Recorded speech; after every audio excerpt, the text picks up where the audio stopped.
Come a little closer and lend me your ears. Don't worry, you keep yours while I keep mine. In each episode, we'll dig into the major stories, uncover the truth, and retrieve gems from Yada's blog. We'll discuss what's right, bark about what's wrong, wag our tails at the thrill of discovery, and take you on adventures through the exciting world we live in today. So, fasten your curiosity leash and get ready. Right then, coming to you with another episode of the Yada's Vlog on a Blog. Tomorrow's news, disseminated today. Let's dive in. All right, we're going to dive in. Boy, you are making the rounds, Will. I see you on every video we're producing now. That's right. At yadayad.com. Yep. I said that that Shannon and Matt are darn near cheating when they have you to come in and fill in on the next witness. That's like having the A team. Well, thank you. It's great being with those guys. I told them they have a great show, and I think it's a great service that they're providing, introducing everybody and learning their stories. I think that's really, I think that's important for us to have that level of knowledge of each other, our backstories, and so we had a great time. It's just so easy with those two. I was saying to Kevin, they have complementary personalities, Shannon and Matt, and so I encourage everybody to get over there and book a slot, and it's just like sitting down and talking with your pals. Yes, I think they should all. Everyone should have the chance to be part of that show. I figured one of these days they'd ring me up and say, "You want to share yours?" Share a story. But we're all game for that show, and the two of them are really good together. So I agree with you. And I understand we're getting close to being able to post these in a way that they come up live on our website. We had some degradation of our performance based upon Facebook's major hiccup a couple of days ago. But the good news is that has been resolved. Rich was able to identify that it is indeed me. I'm not an unauthorized version of me. I am the real me, better or worse. And so they brought us back up, and that's reassuring. We may go back to Facebook for posting this show. We may not. We'll see how it plays out. I'm happy to use X. It really doesn't matter between Facebook and X because the plan is to do major supplementation away from the feed on both. The reason for that is I'd like to go back just to pure news stories and to pick them up from any one of 8 or 10 different news sources and clip a picture and have a few words and then talk about it. I think that'd make a more interesting show. And the other problem is that on both of these social media platforms now, they put in your feed what you have commented on, even if what your comments are is, this is really stupid. I mean, do they teach this kind of stupid school, or did these people just naturally come by it? And they assume that you want more of that. And after a while, it gets really old, and no, you don't want any more of it. Just as a quick update, for those who listened yesterday, that I did pass a kidney stone on Sunday. That's an excruciating experience. You do not, the onset of pain is like a straight up line. It doesn't go like on a gradual curve. You go from being having a fine day to, oh my God, what in the hell has happened? And while there are some wave nature to it, where it pulses on and off, not off, but up and down. When it's over, it's over. Except your body is gone through a war, and the body just doesn't wake up the next day or the following day and say, "Gee, that was great. I'm glad I survived that. Now here we go on something else," because it is. It's really quite an experience to and like workouts, the not the day after, but the second day is typically the worst. If you really work out, that's that's what your body does. And I woke up in the middle of the night last night, and for about 3 to 4 hours wrestled with the insights into why that happened, what the whole experience was about, and the coordination with the timing of the shutting down of Facebook based on being perceived as an imposter as opposed to me, and how it was brought back with an image of doing the show, and how that pertained to the fulfillment of PSOC. And it was a rather jolting experience, and it has taken me back to the drawing board, if you will. So where I had just thought I had edited and I had completed the with 725 page book, Coming Home 6. Looks like I'm going to have to add another chapter or two to it. We'll see if we can get it under 825 pages by the time we're done with that. But I've got to go from Ruth to what it really means by delivering the kinsman redeemer, and how we participated. And the message that I got last night was that Dode as the Passover lamb is only fully qualified to serve in that role if there is the anointing on his behalf of the Kaporeth, of the mercy seat of the Aaron Bereth, by a bull. And, we read in the first presentation of the Choder that it is a bull that is responsible for causing the cradle of the covenant to have children in it. And we read in Ruth that they deliver the kinsman redeemer. It appears that there is a correlation also between suffering, dying, body dying, and what happened on Passover for Dode to be able to serve in that role. So that was my experience in the middle of the night, and that's when Yahweh always finds he can get my attention, and we wrestled with it for a bit last night. Yeah, I think the flow goes into it as well. I mean, the flow is naturally that way. From Ruth, you have to get to Emmanuel and explain that and flesh that out more. You do. Yeah. And it's something that it just is so obvious that in Ruth, that's what it leads to. But there's a statement in Yeshaya about the woman that gives birth to a child that ties right into it. And then there's the statements on the Choder in the 14th chapter of the Proverbs that ties right into it. And then we have to go back into the 22nd and the 88th Mizmor for their depiction of what happened and who the players were, and because it's evident that it wasn't a hey son, nice to know you. It's going to be a rough day today. We'll catch you on the flip side.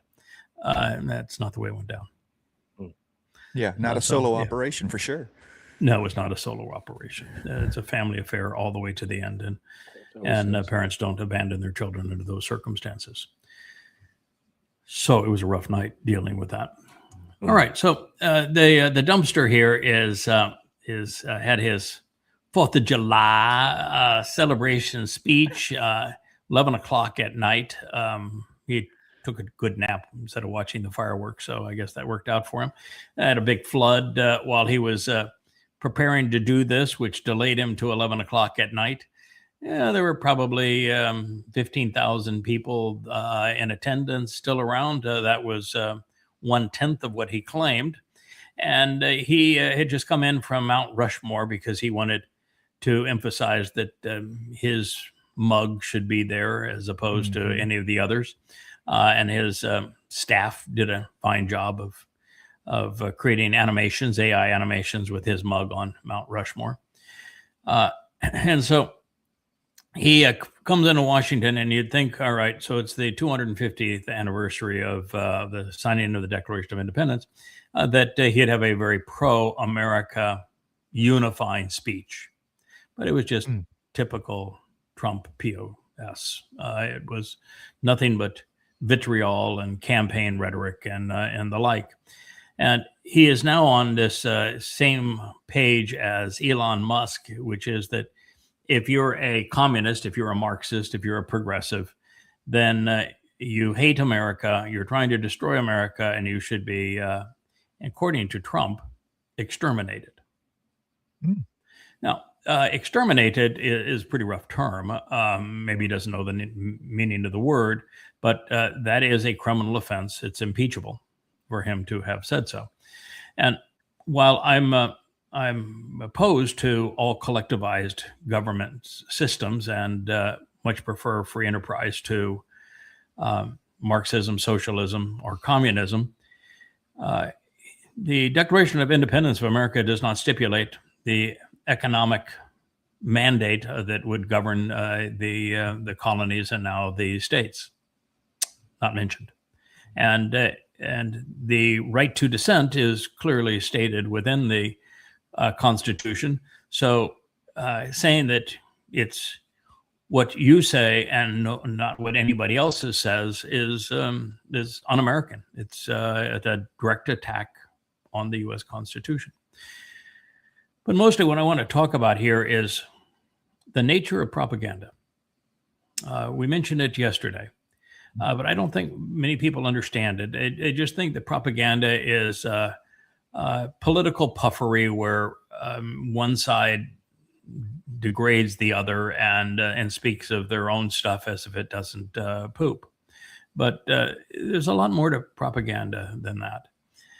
It's a fairly simple system. It works with almost everyone. And it begins by repetition. And so Trump is he is the ultimate repeater. And there isn't any lie that he has told that he hasn't run through the mill many times. Most recently, that the U.S. won the war in Iran, and the opposite of true. That Iran wants to negotiate with the United States and end the war, when the opposite is true. That America is the hottest country in the world and is more respected than any time in its history, which is not true. That he's one of the greatest presidents in the history of this country, which is not true. That the economy is doing well, which is not true. And so he just constantly repeats the same lies over and over again. And repetition of a lie is essential to propaganda. Yeah. The more people hear the lie, the more prone they are to believe it. A great example would be that Jesus is God. You know, in the Christian New Testament, which is, by the way, rubbish, there's no such claim made. The first time there was a Jesus was the 17th century, when the J was invented, 1629. That's when Jesus came into being. The first time that Mr. Christ was called a god was the Nicene Council. And at the time, a majority of Twistians were with Arian. And Arian's conclusion was that if you read the text, he never claims to be a god, and God's not a man, and men cannot kill God. So why don't we just go to what the text says and not make ourselves look stupid here that we're calling God a man and that saying that men can still God, because that's really, really stupid. Let's not do that. And yet Eusebius and others who wanted to make a Dionysian figure out of their Christos were insistent the other way, and they imposed a verdict on the Nicene Council, and that for the first time in the mid-4th century is this myth of Jesus became a god. And it's been repeated so many times that people just believe it's true.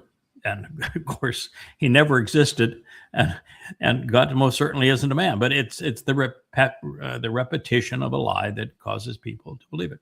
People believe, for example, that Muhammad was a prophet. Right. They never issued a single prophecy he got right. And I know what he said and what he did better than any person alive, probably any person since Muhammad, and probably better than actually Muhammad, because he was pretty stupid and he was essentially illiterate. And he couldn't remember what he said one day to the next.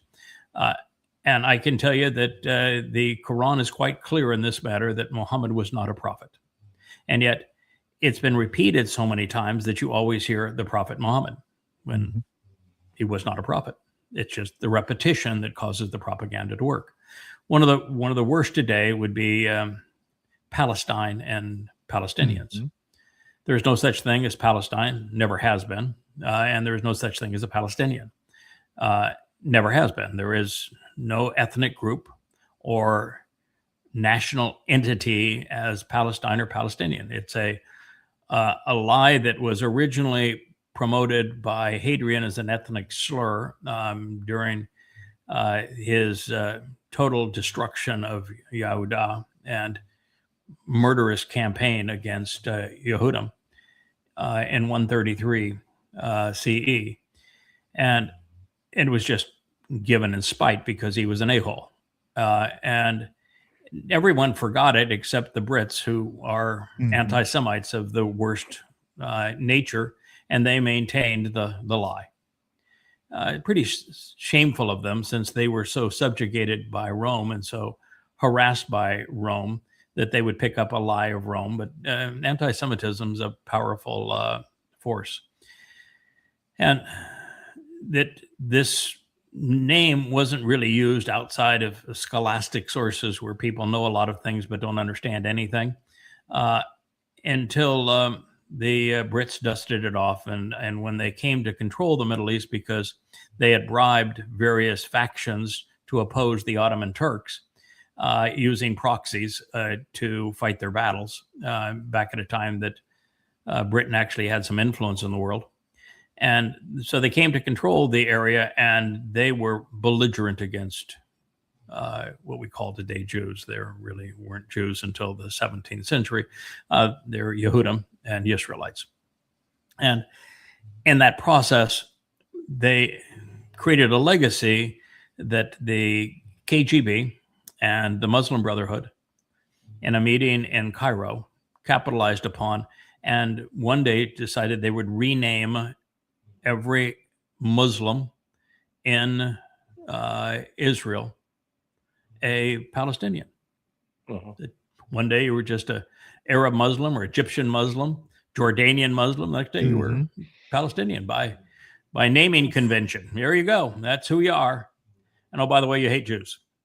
And so they created the Palestinian Liberation Organization to obliterate Jews and to confiscate Israel and to rename it, just like Hadrian had done. And it's a lie so often repeated that it's believed. So it's the nature of propaganda. It's how it works. The second thing is that if you're going to be a good propagandist, you never allow those who are opposed to your propaganda, or those who are just educated and rational, to have a long enough time to demonstrate that your lies from yesterday are invalid. And the way you do that is you double down on new lies every day. That every day is ruled by chaos. You're going to throw more and more lies out until people forget the lies of yesterday and the day before that and the day before that, and they just become disoriented, and they become inept in terms of being able to hold you accountable. You know, when it becomes Trump, impossible to sort it out. Sworn in, he was talking about resorts in Gaza and moving these Fakistinians into the Sinai and into Jordan, was promising he was going to be able to do that. And then he told Hamas, you're going to do this, that, and the other thing, and lay down your weapons, or there's going to be all hell to bear. And none of it happened. And so it's every day there's a new slate of lies. Yeah, you can't keep up with it. Yeah, you can't keep up after with it. a while. And nobody holds them accountable for the prior lies, because there's a new one, and everybody is all over the new one. And oftentimes they get distracted by things that are just meaningless. I mean, the fact that he paid some donors without having any bids on the reflecting pool, and they were incompetent and didn't know what they were doing and made a mess of things. He became a favorite to embarrass him, but it's so inconsequential compared to the lies, for example, on Iran or in Ukraine, where between the two, millions of people have died. For the war crimes, I mean, blowing up boats in the Caribbean, blowing up, schools in Iran. Right. So it's chaos. He was actually quoted twice yesterday.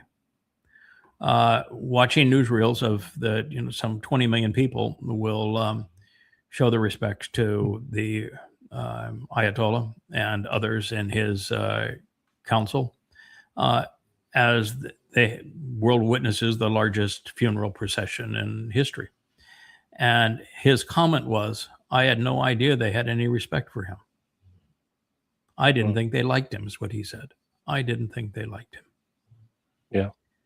I mean, he said something honest. Make that kind of a comment. I mean, it's just, so you're saying that you thought it was okay for you to go murder him, which is what you did. You committed an act of murder. You went and murdered him. You even had murdered his granddaughter. You murdered his daughter-in-law. You disfigured his son, so he can't even show himself. You did these things, and you didn't know. So having a new point of chaos every day is part of propaganda, and Trump is exceedingly good at that.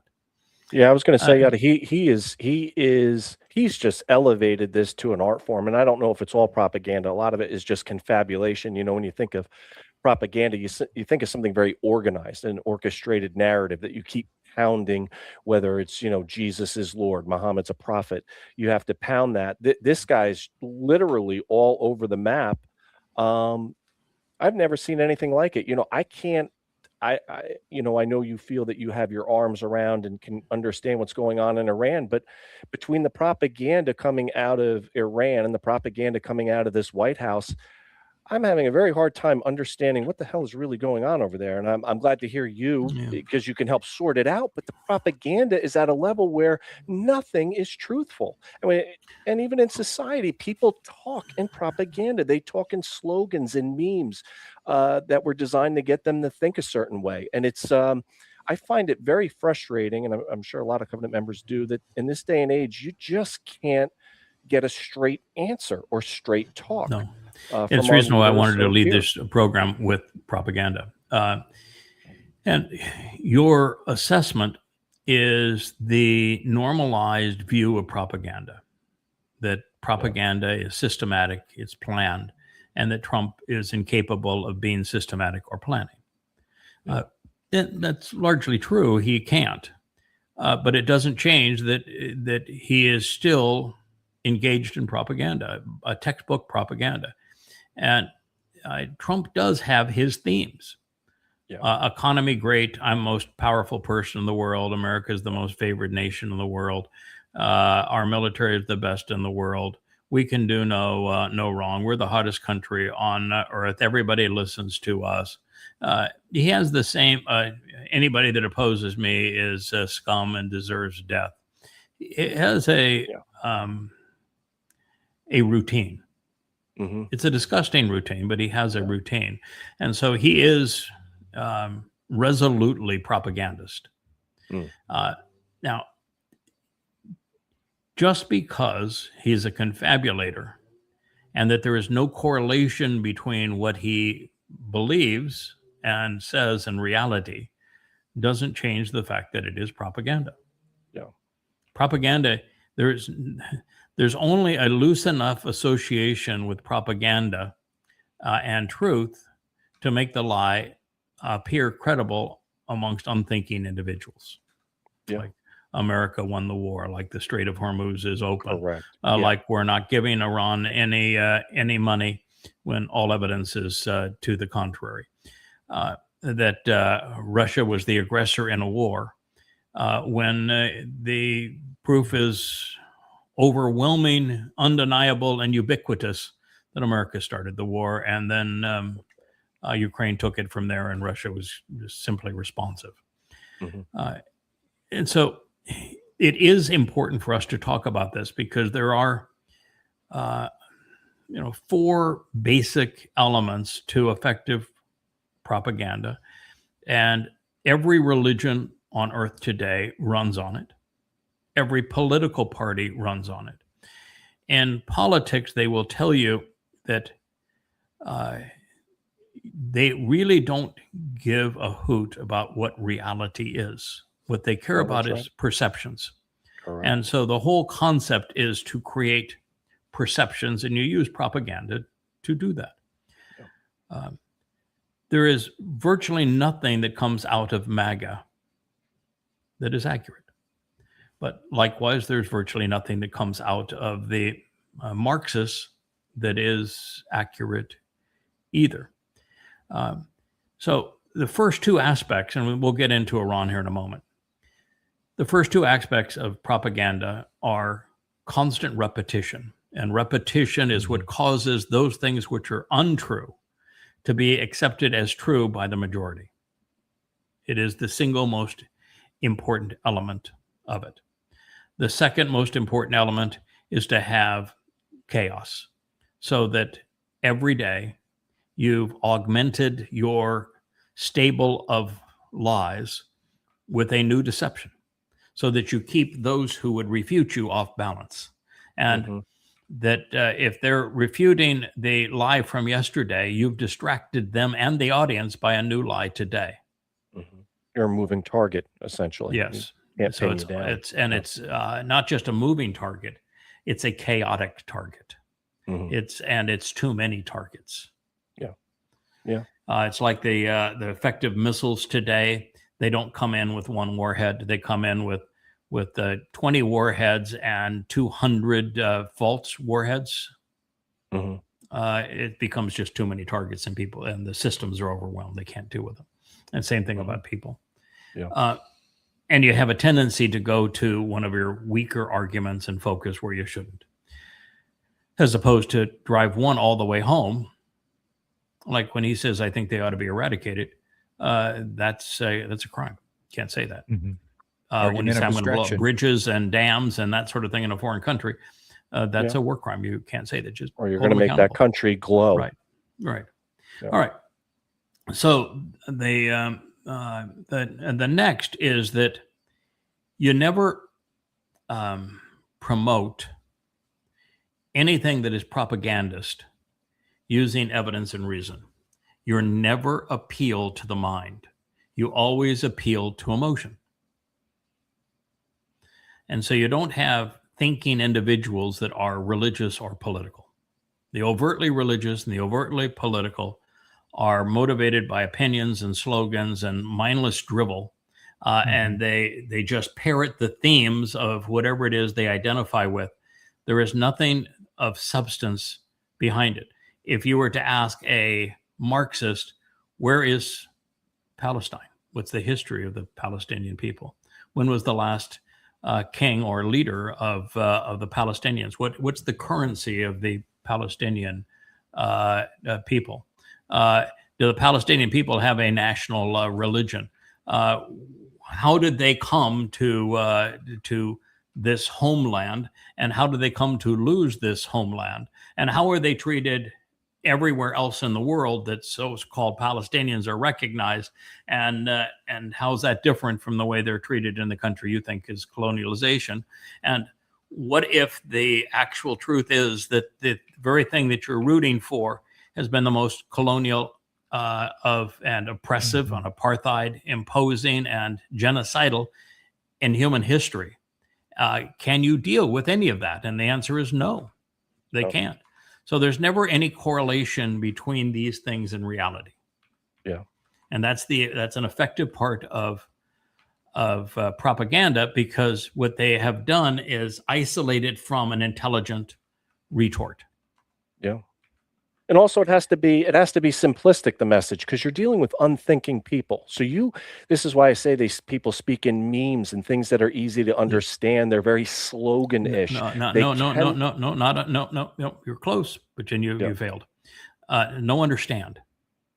The reason they speak in memes and the reason they have very short attention spans is it's an emotional appeal. Mhm. Yeah. It's not a thoughtful appeal. To present a thoughtful appeal, you have books like mine. That's They're 650, 700, 825 pages, and they're packed with evidence, validating the conclusions. That's an intellectual appeal. An emotional appeal is you throw out a slogan, a meme. Right. So it's always appeal to emotion. And the word you used, understand, and there's no understanding in this. It's parenting of opinions and emotion. The fourth element is to identify the lies with symbols that are enduring and that are endearing to a community. He'll stand before the flag. He'll have a flag on his lapel. He will have as a backdrop the Washington Monument. The propagandist drapes themselves in symbols that appeal to their audience, that cause their audience to associate the lies with something that they hold dear. A Christian cross, as tragic as that is, the crescent moon among Muslims, the horrible symbol of the six-pointed star and the harassment the Jews endured under it, but as a unifying feel-good symbol for Jews that don't know any better. And so it is those symbols that they wrap themselves around. Those are the four elements of propaganda. And today it is not just prevalent, it's ubiquitous. Now, you asked about Iran. The wars today are fought on several battlefields. The most important battlefield is actually not the kinetic battlefield where the missiles and drones and bombs are falling and the interceptors and radars are running. That's not actually the most important war. The most important war today is the war of public opinion. It's the war that I begged Israel to fight intelligently, and they lost by forfeit. That's right. Yep. It's the war that America cannot win and Israel cannot win in Iran because there's nothing to support their argument. And it's a war that the Iranians have played brilliantly. Now, the interesting thing is that the Iranians don't actually have to use propaganda to prevail in the war of public opinion because Israel and the United States have been so disgusting. Yeah. They can just show what happened.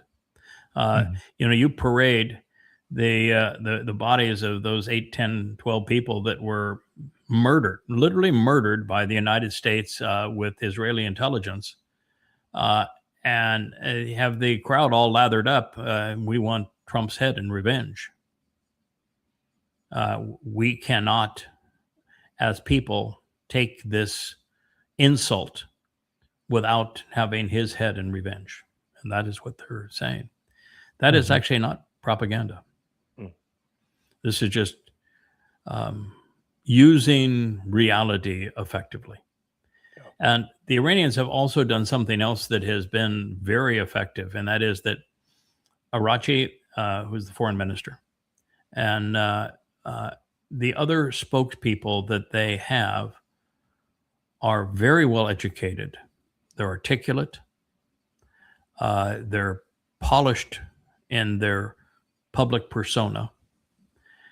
And they are highly responsive as opposed to reactionary or even belligerent. And they lay it all out and said, we were attacked. We haven't attacked anybody.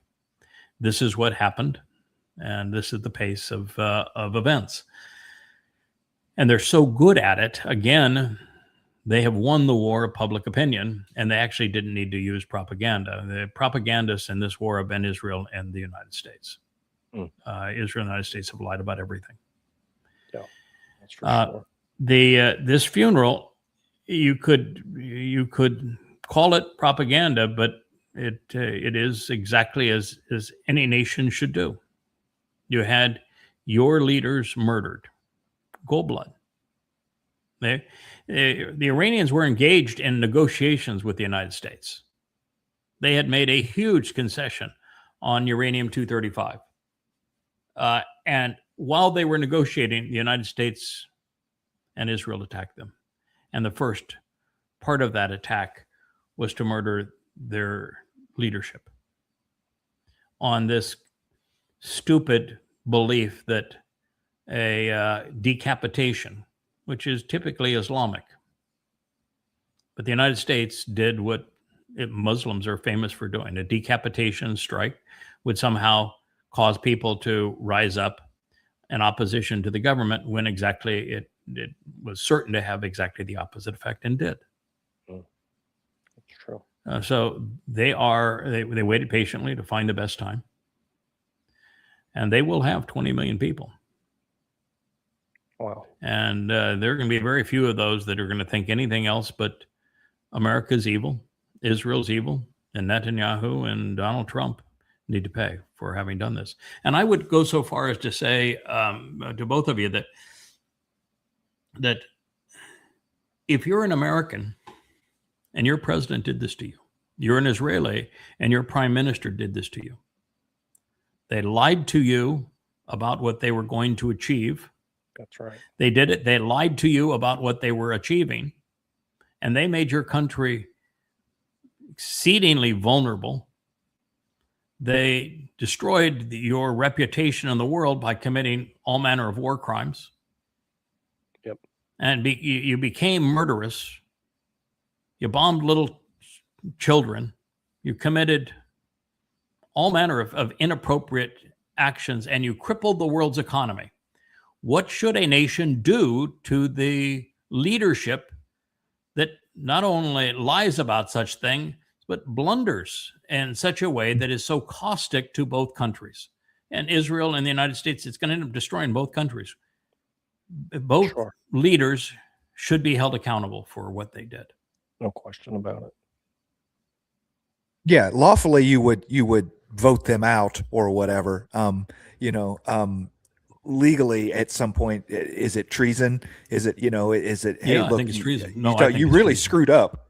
I mean, no, it's I think what Netanyahu did the morning of October 7th, and then his failed strategy on all fronts thereafter, and his destruction and isolation of Israel between the destruction of Gaza and the two wars with Iran, it should not take another election. Mm-hmm. He should be held accountable for deceiving and defrauding and destroying the nation. And the same thing is true with Donald Trump. Mm-hmm. I just think it's tragic that we don't do those kinds of things and don't hold people accountable for gross misrepresentation. And this is not a plaything. It's not that he said, I don't like Lapid because he's a pretty boy and a Marxist, and I'm a conservative and tough guy. It'd say, okay, that's political rhetoric. No, twice he bombed another country. Yeah. Twice he invaded another country, and then he destroyed Gaza. I mean, these aren't simple things. Yeah. Mm. It wasn't political. I made a mistake. No, he destroyed his country. Yeah. And should be accountable for having destroyed his country. Israel has been checkmated. There are no moves left for Israel. This ongoing existence of a Jewish state, it's over. Israel, over the next 7 years, is going to dissolve into essentially a shell of what it once was. There is no move left for Israel. It's literally over. It's checkmate. And so for a leader to have checkmated his nation, it's catastrophic. Unnecessarily, mind you. Right. He didn't have to go down this road. There were other legitimate options for him. And he pushed forward despite the fact that it just got worse by the day. He alienated this world day by day with the Gaza bombings, and then it was Iran, and now it's Lebanon. And and Israel is completely unaware of the situation they're in. And they don't feel this way. You know, they know that they have a lot of Israelis have been problems, but they're not blaming. lied to by the left, by the right, and by the religious so long. I don't think there's anybody in Israel that's actually able to think their way out of the mess that, well, there is no thinking your way out of this mess. It's checkmate now. It's over. So it doesn't matter how they rearrange the deck chairs on the Titanic that is That's right. Israel, or what song the orchestra plays. The next 7 years are going to be horrific, and they put themselves in this terrible fix. Anyway, I just wanted to talk a little bit about propaganda and what it is, and how Donald Dumpster uses it, and how effective it is on MAGA, that they still go along with him, and it just is irritating on the rest of us. Just out of curiosity, Yada, did you get your points on propaganda from Bernays' book? You know, the 4 different points and stuff. Yeah. There's some really interesting things I didn't know about. I remember I listened to about an hour long assessment of that book, talking about the 4 contributors to propaganda. And unfortunately, it was one of those things that Facebook wasn't willing to recognize what I was trying to take from the reel and post, because I wanted to be able to listen to those 4 points and then talk about them, because I thought it was a very articulate presentation of them. I think I've got a reasonable summation of them from what I heard. But since we're seeing it so prolifically, and Islam, and the lie of Palestine, and the lie of Jesus being a god, of Trump being an honorable leader, and Netanyahu having been an honorable leader of Israel, I just thought I'd share the elements of it. If it's the same source that I'm thinking of, then it was actually written because the author view, in a very Machiavellian way, that propaganda was required for democracy, that you can't have a democracy without propaganda. And so it was you must use this as an art form. And I would tell you that democracy is such a failed governing system, that it's a system that's always going to promote the redistribution of wealth, so that you end up punishing and robbing productive people, and you're giving it to the unproductive. And that's how the system will play out. And because you don't have anybody that's voting, or you have tiny fraction of those who are voting that know the topics that they're voting on. They don't know economics. They don't know the international politics. They don't know history. They don't know their own nation's history, much less other nations. They don't know the Constitution.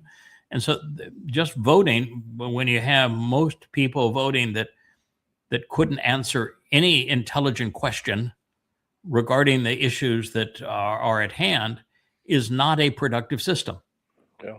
And when the majority is paying no tax, and is making no contribution, and is receiving entitlements, that system is certain to do what America has done, to create $40 trillion worth of debt. Yeah. And so it's a horrible system that has no chance of success. And the thing that we propagandize against, which is an oligarchy, is the only form of democracy that actually has any chance of success, is an oligarchy, because it's people that have skin in the game that are allowed to decide how what they are contributing is used, where in a democracy, it's any idiot can vote, and they do. And they typically vote for entitlements. And so it's legalized Robin Hood. That does not work. It never has worked. It will not work. This is not a virtue to be promoting. But the opposite of it, that in the last 75 years, 100 years, has been Marxism, and it's worse.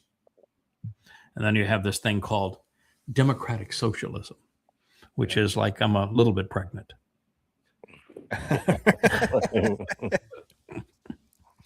Right. Yeah. So we're really in a mess. Would you want to? Do you have anything that you think I missed from the assessment of this Machiavellian approach to propaganda is necessary for democracy, because I will tell you that the American democracy is very much like the Wizard of Oz, where people think that they are supporting a wizard, and that that wizard has their best interests. That wizard is nothing but a wee little guy with lots of levers and horns and noise and flames, and the government of America doesn't change. It is literally run by the same gaggle of goons that want nothing but control, money, and they will sacrifice anything for it. The people that are bribed by Ukraine, for example, to continue to promote that war, it's despicable. Yeah, I just wanted to talk a little bit about this idea of your point 3 on emotional appeal. That it really, to me, goes to the heart of the matter of Yasha talking about the lack of neshama and lack of Nasama use, that emotional appeal really, really hits home for those that don't have a functioning or do not exercise a neshama, because it's all about the feels in that nature. It's very much like the feels that Israel had whenever they wanted a king. We had a system that was working. There was no system that was nothing broken about the Shabbat system, right? But they decided, because of the way they felt, that they wanted a king. And yet Yahweh tells them through Shamuel, these are the things that are going to happen to you. These are the facts. These are the 12 tragedies of having a government over you like this. And he laid it all on the line. There's slavery and wars and taxation, and that the king will bribe a cadre of fellows around him, and through that bribery, they will control all others. And he went through the whole thing that governance is going to bring about. Then he was right, but the reality is that with the overtly religious person, a person who defines their life by their religion, an overtly political person, I'm a MAGA, I'm a Marxist, I'm a progressive, that kind of thing, the person that would define themselves that way. By the way, I'm none of those things, but thank you. You're just using it as an expression. Or the person who is a conspiratorialist, or even an overt patriot who is, waves the flag and values the military. You are never going to reason with such an individual. There is no amount of evidence that you can bring, no source, even the most unassailable, that you can bear, that is going to change their minds. They have put themselves in a situation where they're absolutely impervious to evidence and reason. And it's 100% of the time. And 100% of those individuals, 100% of the time, you will never, ever encounter an overtly political, religious, conspiratorial, or patriotic individual who will even consider evidence and reason. So that is a completely dysfunctional Nasama conscience. Yeah. And much of this growth has been stunted in schools. I touched upon this with the boys the other day, so many times in, I lost my thought there. I'm sorry. They don't, the school system has really hurt this process where we have now Generation Z, and it's a huge magnitude beneath the prior generation, which was already crippled intellectually. They don't have anywhere close to the same IQ. They don't have the same literacy rates. They don't have the same ability to focus. More than 5 words is about all they can process at a time. They have forfeited the ability to reason. It is a tragic loss of a generation of people who have performed worse than the generation before them. And the generation before them was really sad, is what we've done. We've destroyed a entire generation's ability to think. And to a large degree, we've done it electronically.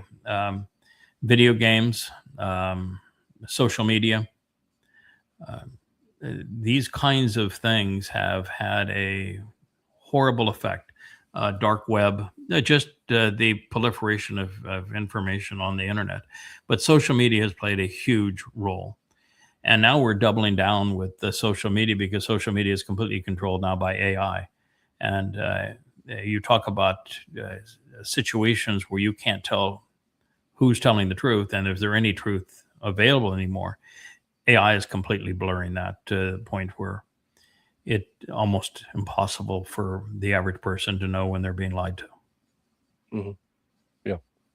It's the lack of my point was it's the lack of critical thinking skills, and our IQs are dumbed down. But you don't have to have a high IQ to be a thinker. Thinking is a process, and you can be taught how to do that. And the last thing, the regime would want is for people to think on their own. So everything's given to people. There's a sense of entitlement, and they're told what to believe, and they're glad to believe it, and there's no pushback.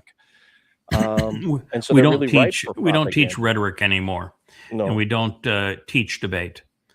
There are rational fallacies, and people don't know them, and so the idiots like the dumpster here commits all manner of them. Paul did in writing the New Testament. Muhammad did in his Quran.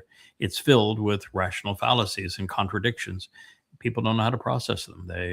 And if you don't know how to process information, then you can be destroyed either one of many ways. And one is you give somebody too much information and they don't know how to be discerning. They don't have a filter, then you've destroyed them. Mm-hmm. And if you give them bad information, then you will have destroyed them because they won't recognize it. And if you dissuade them from exercising good judgment, if you make being judgmental a bad thing as opposed to the essence of rational thought, then you have destroyed them, because even if they had the ability to filter out good information from bad, they still can't process it. And then if you layer on top of that the propaganda of the lies, whether they be Islamic or Marxist or MAGA or conspiratorial, you've laid the ground with a great onslaught of lies, and you don't have one person in 100,000 that can think their way through them, or even start to turn off.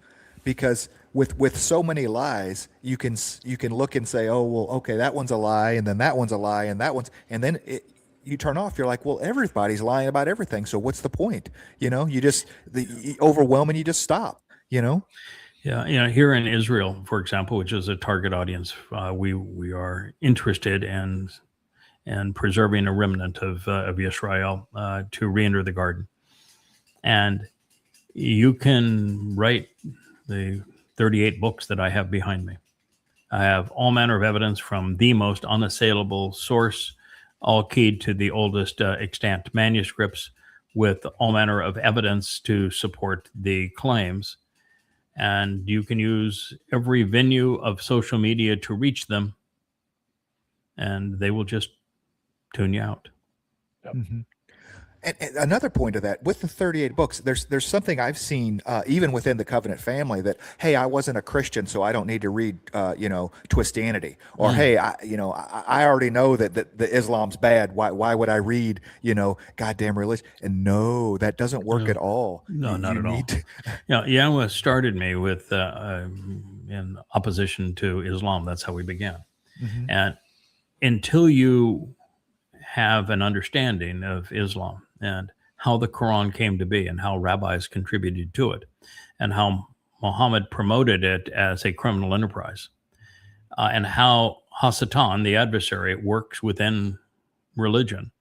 Until you understand those things, you're really not in a position to understand the world as we know it. And God is insistent that we disassociate from and then ultimately speak out against religions and political schemes that are in conspiracies that are hostile to his people.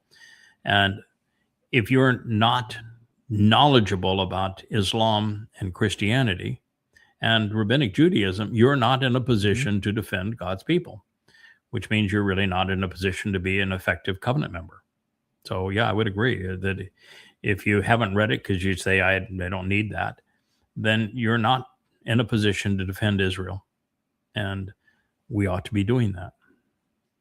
It also helps the credibility issue, because if you can start and say, yeah, I agree with what he's saying, systematically destroying Christianity, systematically destroying goddamn religion, once you've built the credibility with those things, then when someone says, oh, I'm the Nakri, the Adam of Parah, that it's like, okay, you've established credibility. And no one in human A history has done these things. Yes. So if God makes a claim about you and you validate that claim by demonstrating that you have done something no one in all of human history has done. No one in all of human history has written a series of books that destroy Islam by only citing Islamic sources, and only the earliest Islamic sources, their scriptural sources, and validating those and reordering the Quran chronologically, translating it, providing 6 translations of it, and setting it into the context of Muhammad's life.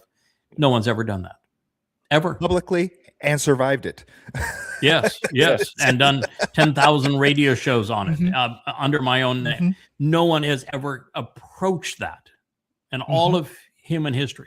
No one has ever gone to the extent that they completely repudiate the myth of Jesus. There are sites that Jesus' words only. No, there was no Jesus. To prove that there was no Jesus, to prove that the text of the Christian New Testament is rubbish, to absolutely prove that Paul lied about everything, and to set his words against the words of the actual prophets that they claim are the basis of their religion. No one has ever done that. There's 5 books on Twistianity completely disproving it. That there's nothing left. No human being on the planet can read those 5 books and remain a Christian, just as no person can read the 5 books on Islam and remain a Muslim. And by the time you're done, you will know the religion based better than 99.999% of the practitioners, the believers of that religion. And then to have done something no one has ever done before, which is to disprove a foundational text of Judaism, which is Ezekiel, and to show that it wasn't inspired by God, it was inspired by Satan, and prove it. Yeah. And then at the same time, write another 25 books translating the Dead Sea Scrolls and stripping every word of the diacritical rabbinical markings and presented it in an amplified format along with the terms that serve as the basis for those translations so that you can validate them yourselves. No one has ever done that. Or to have 10 to 20,000 profound insights that were previously unheralded. I mean, you put that together, that is quite a resume. No. And Yada, you taught me. Go ahead. I was just going to say, you taught me this, that, the why is incredibly important. So on the one hand, you could say, okay, yeah, I know religion and, Islam and Christianity are wrong, but you have to know why. It's not enough to just say they're wrong. Okay, you're correct. Can you back it up and prove it? Until you have that kind of depth, you're never going to have the conviction of how wrong it really is. You're saying that if you don't understand the why, then you're just taking it on your word that it's wrong, and you may or may not be right. And that's all you see on social media is it's right, it's wrong, and never any evidence for it. Just ridiculous claims with no basis. And having written, 4,200 pages proving that Islam is false, and another 3,800 pages proving that Christianity is false, and another 3,000 pages proving Judaism is false. It's an entirely different level of exposure. And when I excoriate the rabbis and the popes and the priests and the pastors and the imams, I know more about their religion than they do.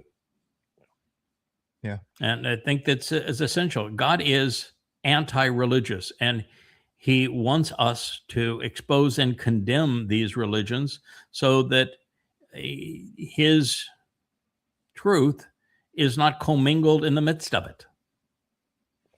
And it's something that has heretofore never been done before. And God picked someone to do it. And then he enabled him to do it. And we've done more than anyone has ever done before. And in this regard, there's nothing else like it. And every word of it, we expose and give you the opportunity to challenge.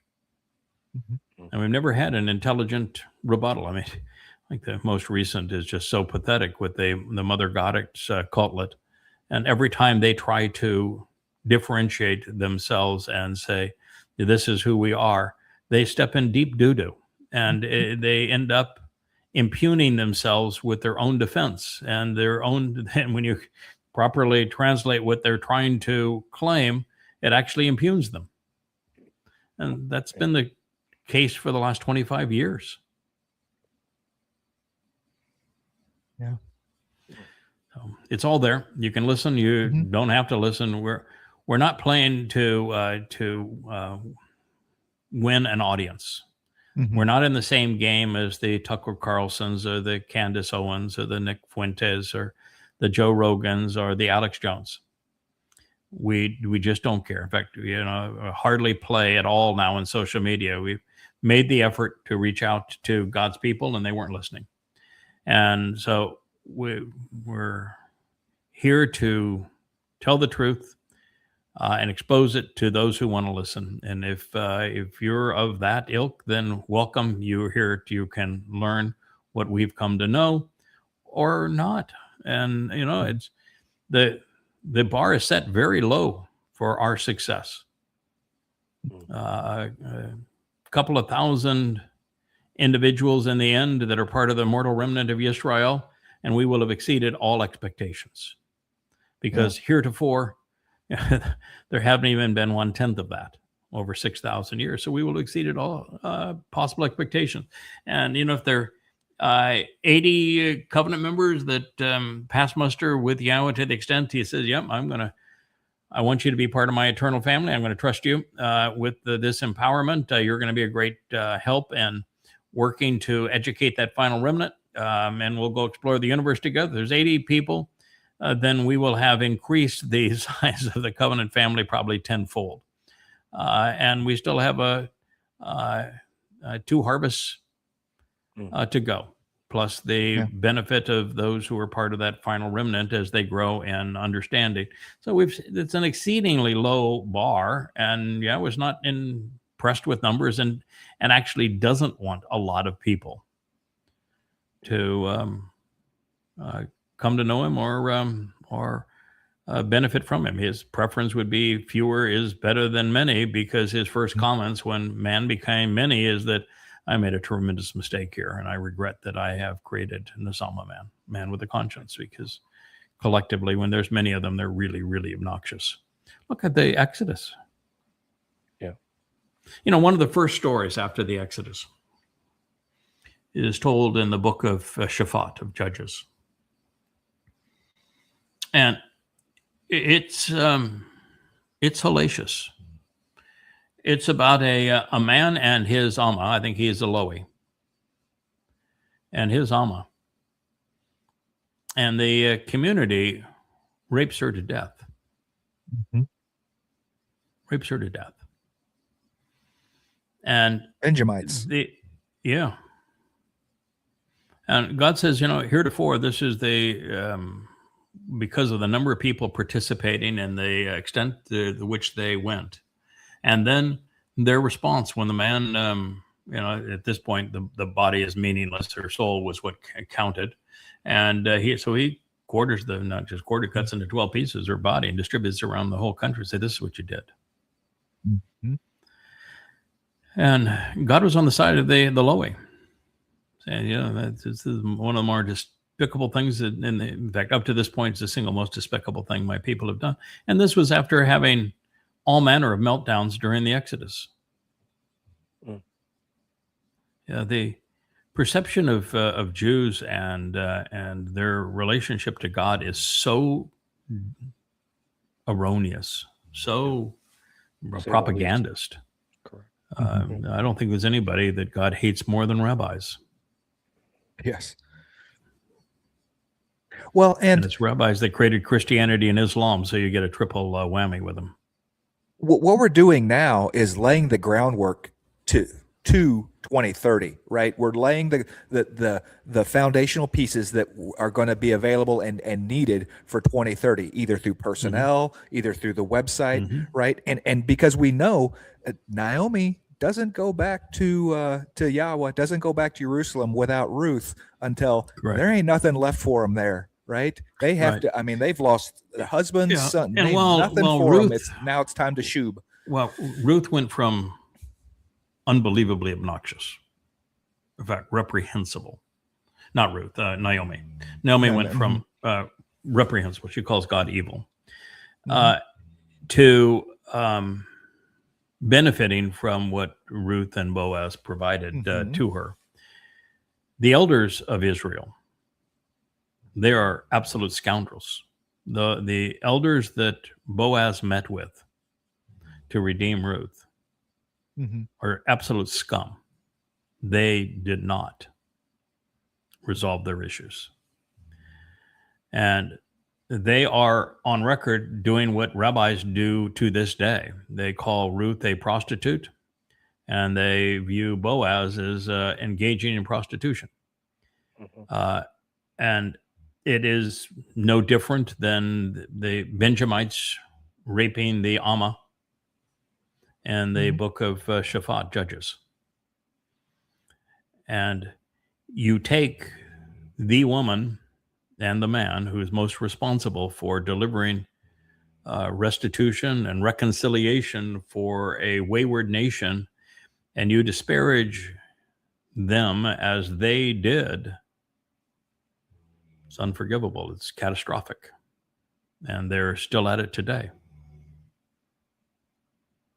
Yeah. So it's a tough audience out there, and fortunately, God doesn't like them any more than we do, and so and He is. You'll notice that and I don't know if you've had the chance to read the concluding chapter of Ruth, where Boaz has to encounter the reprehensible nature of the elders of Israel, the sages who are now known as rabbis, and they use the example of Yehud, and of the 12 tribes. We're talking about Yehud himself, and he's committing an act of incest with a woman that he thinks is a prostitute.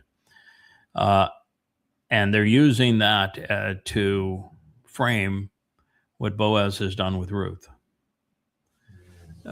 It's tough to recover from that. And what you see is that Boaz, who clearly represents Yahweh, and I'll speak to that in just a moment, there is no encouragement from Yahweh to Boaz, who has been at this point very articulate. When Ruth says something, he responds and he adds to it and says, well, that's what this means, and that leads to this, and that is there, and this is what we're going to do, and this is going to be, magnificent.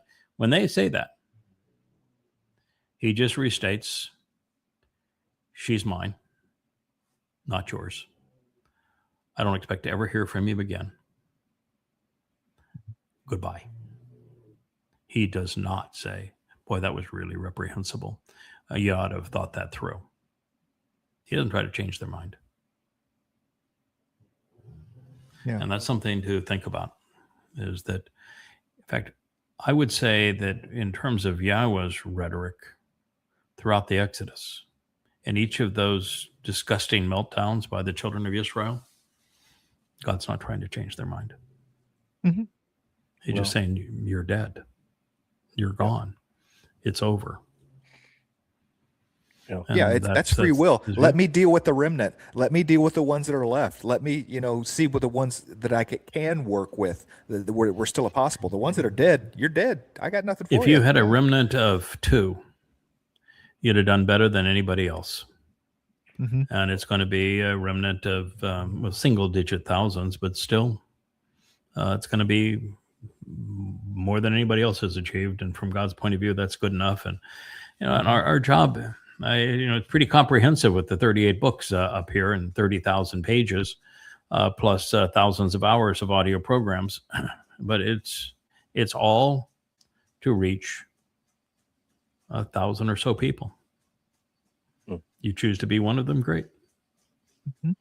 I think it's too late to encourage you to be part of the Shavua harvest that's upcoming.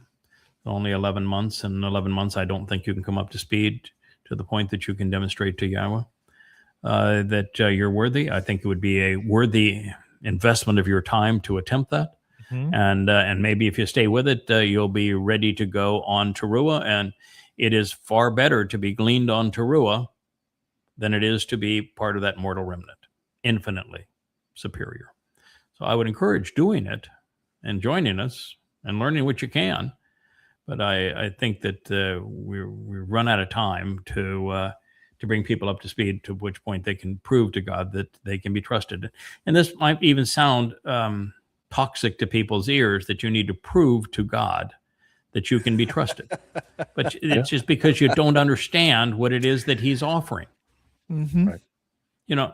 This idea in Christianity, I'm going to be saved, John 3:16, and if you'll believe, you'll have eternal life. From who? Where? Why? Under what conditions? But I can give you a fast way to have eternal life. Promote Christianity, and you'll have eternal life in Sheol. Eternal life is not something you want to promote when you don't know where it is or the conditions under which it's going to be lived. Mm-hmm. What folks don't understand is that what God has done is he's put us in a protective enclosure. It's called the Earth. I watched a series of programs last night on planets, and there just is no planet like this one anywhere. And it is a protective enclosure conducive to life. And he gave us not only life in this planet, but a Nesama, so that we could think our way either to him or away from him. And then he communicated his instructions to us, which we can either heed or ignore. But what he is offering is to take us off of this planet. What he's offering is to replace these physical bodies that are so limiting with light and energy, so that our souls are enveloped in light and energy, so we can go off and explore the universe with him, so that we can spend time in his company. And he can trust us not to do something really stupid, because each dimension that we enter and then cross into the next, from 3D to 4 to 5 to 6 to 7, each of those is an infinite increase in capability and opportunity. And by the time you're in 7 dimensions, you can take any aspect of this universe and you can think or talk it into any state that you can imagine. And the potential destructive influence under such circumstances requires great trust. And so if you can't demonstrate that you can be trusted here, God's certainly not going to empower you to that degree and trust you with 7 dimensions, a 7-dimensional increase in who you are, take you out of the limitations of these physical bodies and make you immortal in his presence. And so he has to have a filter. He has to have a means of knowing who he can trust and can't. That's one of the things that is so curious about collecting individuals like Elia and Chinook, where God's making a conscious decision. That person, that soul, is somebody that I can work with, that I can trust, that has no allegiance of any kind to religion or politics, and seems to have this can-do attitude and stick-with-ness that is necessary to accomplish these bigger issues. And how he made that decision initially, or did he cultivate a series of souls that just had that capacity and then deployed them? curious as to which way he went. But you even take the first soul that he gave an Asalma to, Adam, who we now know is Dode. Took a long time before Dode was ready. And it's why I woke up in the middle of the night and just struggling with this, is that Dode couldn't have fulfilled Pisac alone. Right. Couldn't have done it. Yeah. And so how was he supported, and what role did Leah and I play in the support as Ruth and Boaz, and delivering him to that point, knowing that much as I love him and enjoy his company, that he doesn't typically do very well on his own. He does great with the right kind of support. But he's God's firstborn. He's still God's favorite. So God's going to give him that kind of support. And if it means that we need to be bludgeoned and bleed on the mercy seat of the Aaron Bereth so that Dode's sacrifice is acceptable, then that's what we do. Sure. All right, sir. What else we have? We've talked this one into the ground. Certainly, that is Rahab. By the way, he is Satan incarnate, so it's important to know that sort of thing. And this you can play just a bit of it. It's a bunch of numbskulls walking around with face masks, and these are neo-Nazi kinds of belligerents. They would consider themselves patriots. They'd be the Proud Boys. They would be MAGA type supporters doing it. And it's just amazing the number of people that think that they're really cool to walk around with ski masks on their faces. You see it among the Muslims when they're in parades. Palestine will be free. You see the Marxists doing it. And you see ICE doing it. I wrote these books dealing with Christianity and with Islam, and I put my name there. And I haven't about the author in the opening page. I'm not hiding from anybody. Here I am. I tell everybody I'm broadcasting from the U.S. Virgin Islands. You want a piece of me? Have at it. See how close you can come. I've had thousands and thousands of death threats, and I've never worn a mask. I've never ducked for cover. I've never had to fire a shot in return. And if you think that you're some kind of special individual and you think you can take me out, you just go try. See how it works out for you.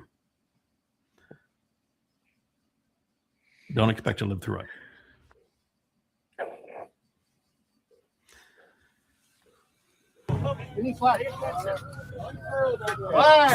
Flags and masks, baby. Flags and masks. Let's play a little Americana music. Oh, yeah. Free flag America! Yeah. How welcome do you think Jews are going to be in their America? Yeah. How welcome would be a Democrat be in their community? Right. Well, anybody that isn't them, I mean, period. Right. I mean, not it doesn't have to be someone of a different skin color, a different, a Jew, a different. Yeah, I didn't notice a whole lot of African Americans marketing that group either. Did you? Right. How about Hispanics? No, I did not. No. Asians? No, you think they're white supremacists, maybe? Yeah. I will tell you that anybody that decides that they're going to make their decisions as to who's right and who's wrong based upon skin pigmentation is an idiot. That is a moron. These boys look pretty butterfly white to me.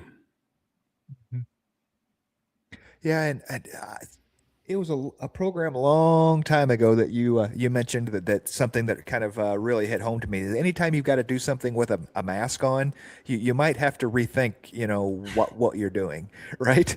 It's like, You know,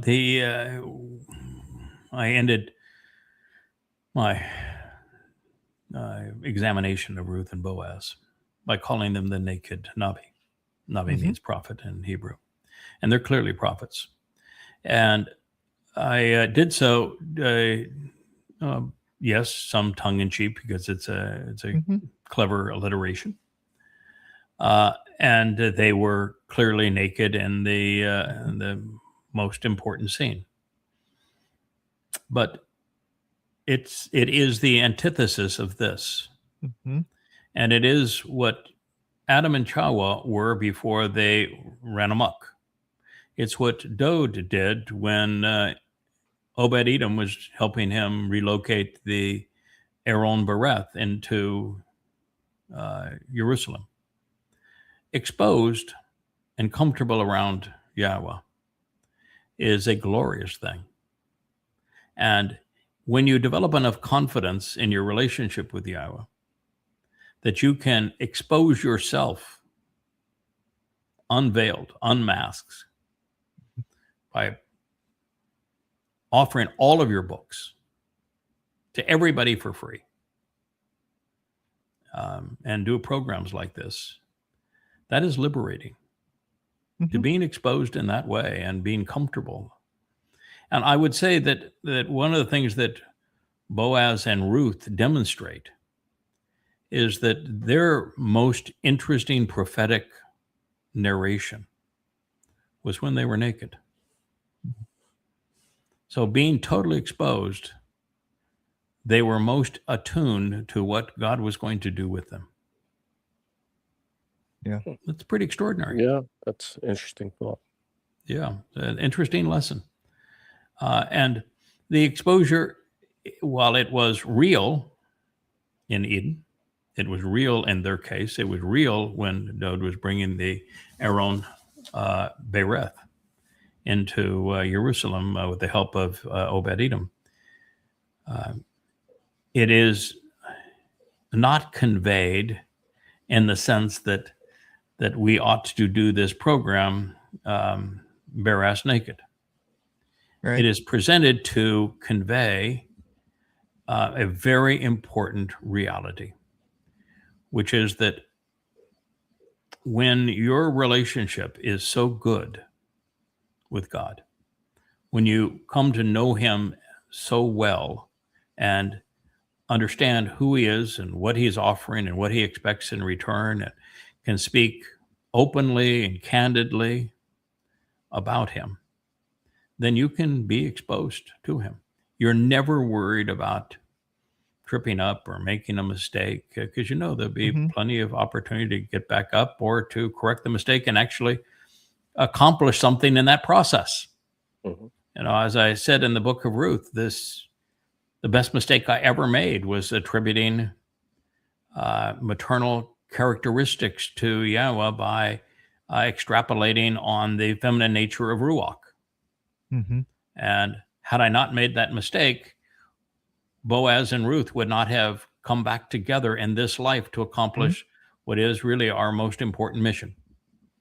And so it was a mistake that I was able then to correct, but it was a really useful mistake. Not intentional, but productive. And all of these things are that way. And so when you're comfortable in your own skin, it shows. People know it. Yeah, absolutely. There's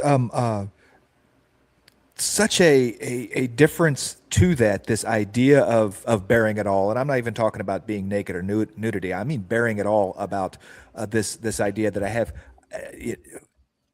have no secrets to hide. Well, everybody's got something that they would, not like people to know about their past or whatever.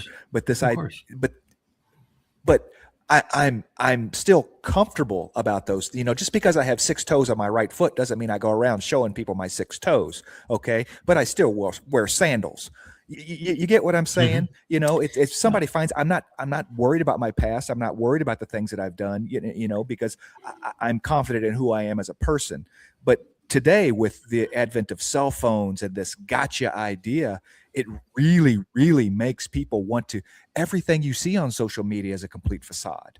It's a facade. It is. So we have nothing but facades. That's why we decided when we started this program, they would all be live streams. There'd never be an edit. What you see is what you get. Never, ever an edit. It's all live streaming. The reason that there's two reasons really we can have things in our past that don't bother us anymore. One is that when God gives instructions of what you should and should not do, if you're going to develop a relationship with him, it's always in the imperfect. The imperfect speaks of ongoing and habitual behavior. And I was at one point a Twistian. I was at one point a Republican. And I was at one point patriotic. The moment you stop being those things, you are no longer guilty of them. And so what you were, once you stop, doesn't work against you with God. It works for you with God. Let me explain that. God picked two people that came out of Babylon to present the narrative of the covenant. God worked with a fellow who was raised to some extent in Pharaoh's household to free his people from religious and political oppression in Mitzrayim. God chose as his final witness this Nakar, someone who had once been a Twistian and had been political. Because once you realize those things are wrong and you walk away from them, you're vastly better prepared to confront them and oppose them. So the worst part of our past is no longer a problem when we stop being aligned with it, and it actually becomes an asset because we can speak intelligently against those frauds. So that's the beauty of the imperfect conjugation, and also what Yahweh is trying to achieve and the people that he worked with to achieve it.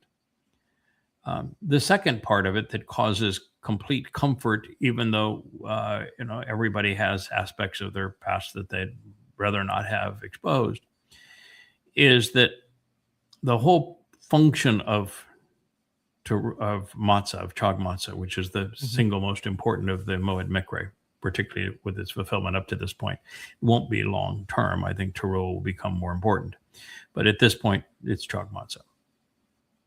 Is that with Chag Matzah, everything that we have done that God would view as offensive, like being religious or political or conspiratorial, has been taken away, been deposited in Sheol, never to be seen again.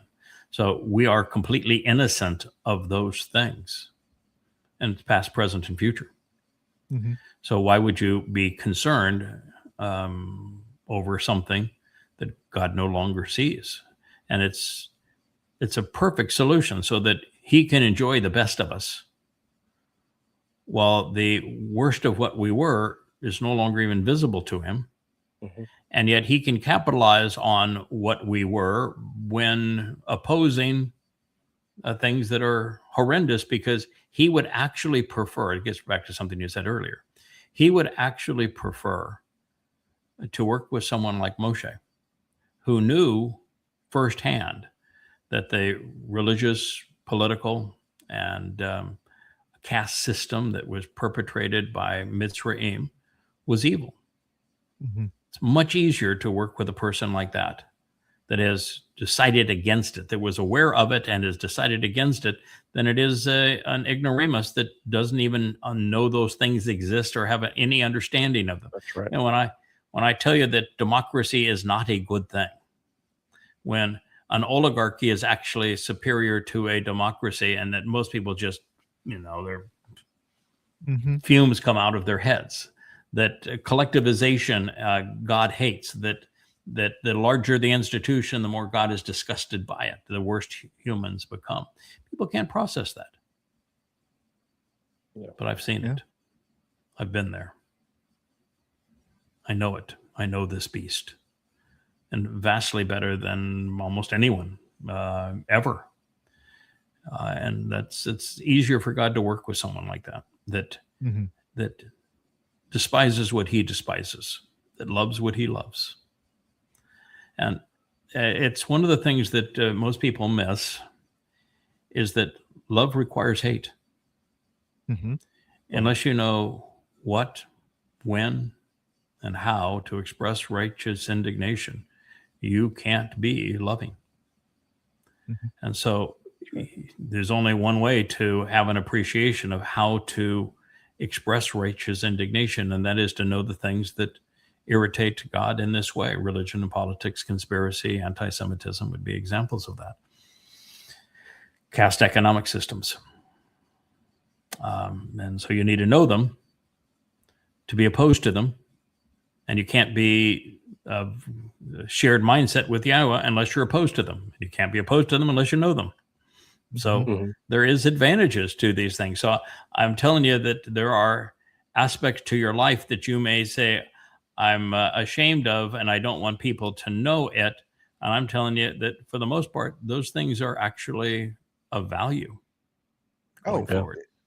Yeah. Experience, 100%. Absolutely. You took the words, Kevin, right out of my mouth. Experience, when you transpose that over the thinking, because otherwise everything is an intellectual exercise, and that can only bring you so far. But when you've been in religion and you've been beaten up by it, you saw how bad it was and walked away from it. Well, now you have something that's like gold. That's very valuable that you came to this conclusion. Most people don't come to that conclusion, so it really doesn't matter. But when you come to that conclusion, now it's very valuable. Yeah, I have a good example would be I speak a lot about overcoming depression and how people should overcome depression. If I hadn't been depressed in my life, it would be difficult to speak to it. Now, both times I was depressed in my life were before I knew Yahweh. Like most young men who was all thumbs when pursuing the pretty. I always wanted to have a relationship with the prettiest girl, and didn't always work out when I was in high school. And I recall depression over a lost, what I thought was love. And it was really, I still remember the hurt of that. And it was hurtful enough that I used it as a positive and said, I think my issue here is that I'm an introvert, and I can resolve this by being an extrovert. And so I literally taught myself to be an extrovert because I didn't like that hurt. And as an extrovert, you're already well on the way to solving depression, because as an extrovert, you find energy around other people. You find people stimulating. You enjoy their being in their company. You enjoy engaging them. And that's the fastest way out of depression. So the very strategy that I used as a young man when I was in pursuit of a young woman that didn't think the same of me. We actually had a wonderful relationship. She had amazing respect for me, but I just couldn't. I didn't prevail as the chosen boyfriend. My solution to that happened to be the ideal solution. Get out of introversion, go into extroversion, start caring about other people, get a sense of energy from being with other people. Now, I can tell you that gets tiring after a while too. And I may, and here in about 7 years, ask for a relook at that, and may try some introversion again, just for some peace, because it's been a lot of exposure. You can see I have been through the mill. Now, the second time was I had put my all into a business. I had funded it out of my own pocket for a long time. I'd written the business plan. I had hired everybody. I'd seen person after person's lives transformed, and we were doing an extraordinary thing, literally doing well by doing good. And it was cutting edge in terms of its technology, delivering an extraordinary benefit to people. And I saw it ripped apart by some very nefarious individuals. Tried to stop it, and had a board that worked against me in trying to stop it. And then I found myself on the front cover of a national business periodical, probably the most famous at the time, with a 14-page cover spread, where nothing that it said was true. And I was blamed for the demise of the company that I built, even though there was not a single accusation in the article that was accurate. And I recall having, devoted so much of my life energy to building this thing that was worthwhile. And this is again before I knew Yahweh. And all the people that had been tremendously helped by it and the promise of it, and to see it not only fall, but to be scandalized in a national periodical for having destroyed that which I loved. I remember that the result was depression. It was depressing to watch that, and to see the company that I had loved and had nurtured destroyed, particularly with such promise. I always referred to it. I was a worm on the asphalt road on a hot summer day. You're just so low, you just can't imagine even getting up from that. And I recall that at that time, I had two individuals. One has passed away. One taught me to write. The person that passed away was a fellow named Ken Power. We were very good friends. And the other was a guy that has managed to build our website that has been my friend for 35 years now, 40 years, Joe Page. And they both came over and said, I think we have a solution to this. Let's tell our story. Let's write a book and tell our story. What happened? That story became in the company. And we focused on all the good that we had done, all the interesting people we had met, and we told our story. And we focused on the interesting people and events along the way, and we got out of our own situation, and it was beneficial. But had you not experienced depression and found how it is resolved, what advice could you give to anybody that is depressed? You've had, I think, if I'm correct, you had some bout sometime in your life with alcoholism. And absolutely. That's choose your bottom is my only advice to people. If you feel, choose your bottom. This is going to be the bottom right here, and it's all up from here. Choose a bottom. And I've not struggled with a chemical or other kind of addiction, mainly because I made the decision that I didn't want to have to struggle with them, because I'd seen them destroy other people's lives. So it was just easier not to do them than have to struggle to get out of them. But that means that I'm not a very good person to advise people how to get out of them. But we have a young man, for example, on the Covenant who is really doing some wonderful work. It's just a really, really fine young man. In fact, we have two, one with drugs, one with alcohol. And because you have succeeded in recovering from these things and have done so for a prolonged period of time, you are a nurturing, supportive voice because you've been there. And that's part of what we have to realize, that the scars in our past forged our character. They make us who we are. And the very fact that you overcame it means that you're no longer tarnished by it, but yet you have the strength of having overcome it, which makes you exceedingly valuable to the lives of other people. Yep. An asset. Well, we try. Yeah. I do what I do, and if someone else gets a benefit out of it, fantastic. That's synergy. Once again, I'm not an altruistic person. I'm not out there saving.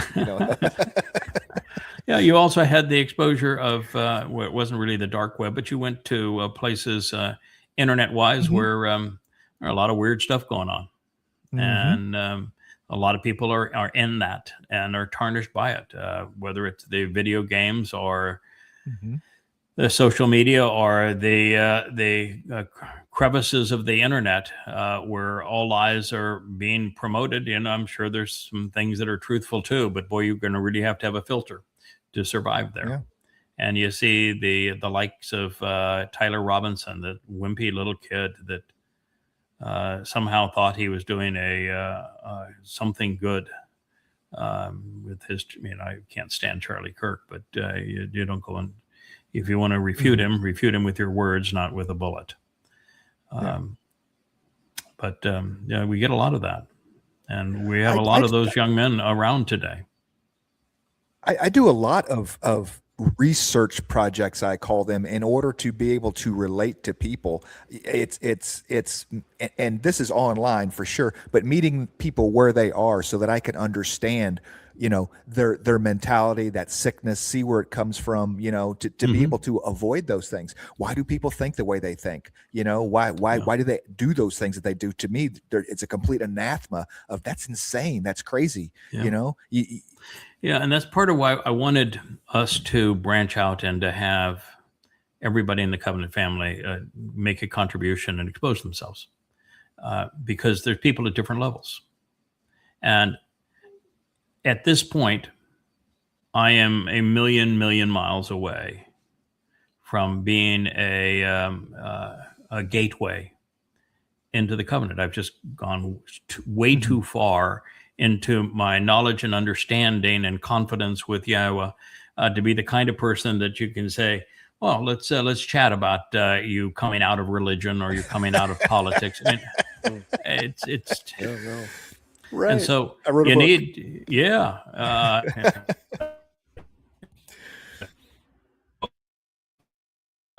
and so you need people all along life's way to engage these people, and my job now is to teach the teachers. A different responsibility, and to care for the most important of all, and Dode. To restore his reputation and facilitate his return and homecoming is our job, and to make it as beneficial as possible. That is our mission, along with teaching the teachers that are going to be engaged in the process going forward. But if everybody was teaching the teachers and supporting Dode, then we wouldn't have anybody to work with the newbies that come along. So we need folks at all different positions and experiences. Well, and there's also that sense of relatability, like I was kind of speaking to earlier, that people are just uncomfortable that, it's a lot why we don't get comments or questions in chat, or, that what it takes people to actually write an email to you, that, they don't want to feel stupid. They just, that idea of approachability, but yet, you can approach Fun Cats on Facebook, and there is absolutely no feeling of unapproachability whatsoever with him. Absolutely. Yeah, I think that's probably true, and I think that's to a lesser case true with the Ask Yada feature. I think when people found out that we when it was being abused, that we have a log of what is asked, and so we're I pay for that access to Claude in this way, and the training that we have done, and paid for the development of that, and don't like very much when people are trying to use it against Yahweh and the role that we have. And so we do have logs of what's asked and answered. And so it's not quite as comfortable, I guess, as going to Matt Funcats on Facebook and saying what do you think. Right. But you're right. I'm not. I suffer fools poorly, and if somebody's going to try to make a point, because very few people just ask an open question. They will almost always phrase their question in a statement, and their statement has an agenda. And I don't play that game anymore. Right. Yeah. Not my job to play that game anymore. I never was very good at the game originally. I made it very clear when I did all of these programs, I suffer fools poorly. I'm not easily threatened, not easily intimidated. In fact, I would say I'm not intimidated and I'm not threatened. And I don't like religious foolery. So you can be what was his name, Seminary Scott or whatever, and we can read your entire question and answer on the air, right? Yeah, remember him? Oh yeah, Moody Jeff and Seminary Scott. Yeah, that's they did not do well, and there were people who got mad at me for being so critical. Yeah, right. I said, well, they had their agenda. They were pursuing their agenda. I have mine, and I'm pursuing mine, and let the pieces fall where they may. Yeah. All right. What else do we have there? Mr. Pilot.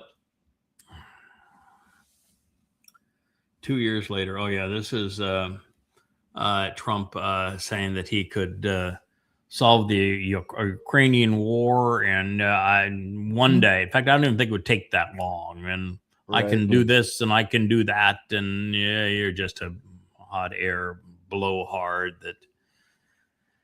And, you know, we've already gone over what are the lies that Trump parrots, that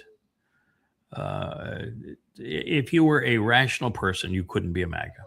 And you can just play 20 seconds of this and you can hear just how arrogant and ignorant the man is. I'll end that war between those two countries in 24 hours. It won't even take that long. Before I even arrive at the Oval Office, I will have the disastrous war between Russia and Ukraine settled. I will end that war in one day. It'll take 24 hours. I would fix that within 24 hours. And if I win, before I get into the office, I will have that war settled. 100% sure.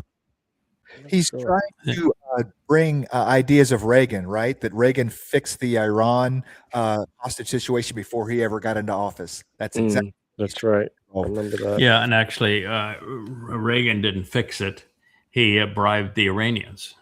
He gave the Iranians missiles. So it was missiles for release. And it was a criminal act at the time to negotiate with terrorists. So he committed a crime. And he negotiated with them. I knew and had personal discussions with the people around him. I know the people who did what he asked them to do. What he did was a crime.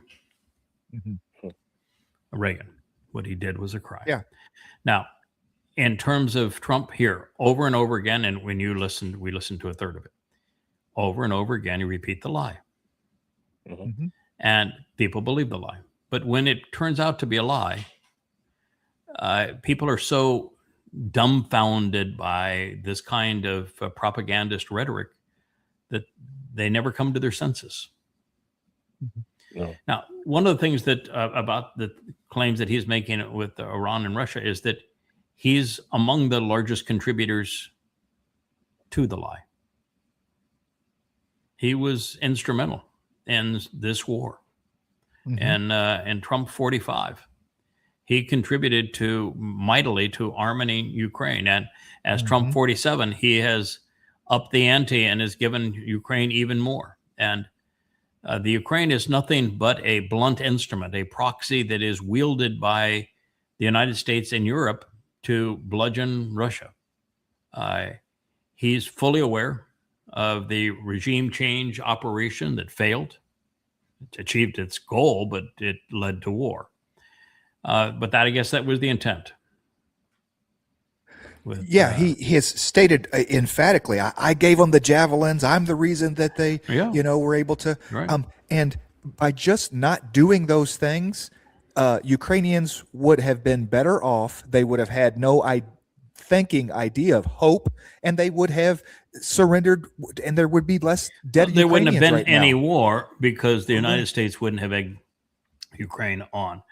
There would have been no blowing up of the Nord Stream pipeline. There'd been no diminution of Europe benefiting from inexpensive Russian energy, and there'd been no weapons for this war that have killed over 2 million people and have put the world at the precipice of a nuclear holocaust. So he isn't the solution to the war. He's a major contributor to the war, and he's over in Turkey now.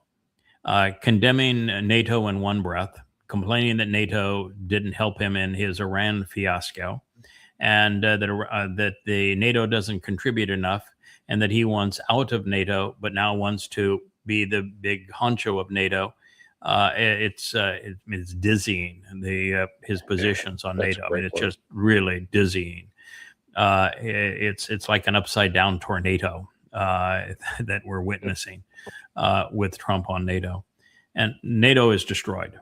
So I don't even know why we're even talking about it or why he's even talking about it.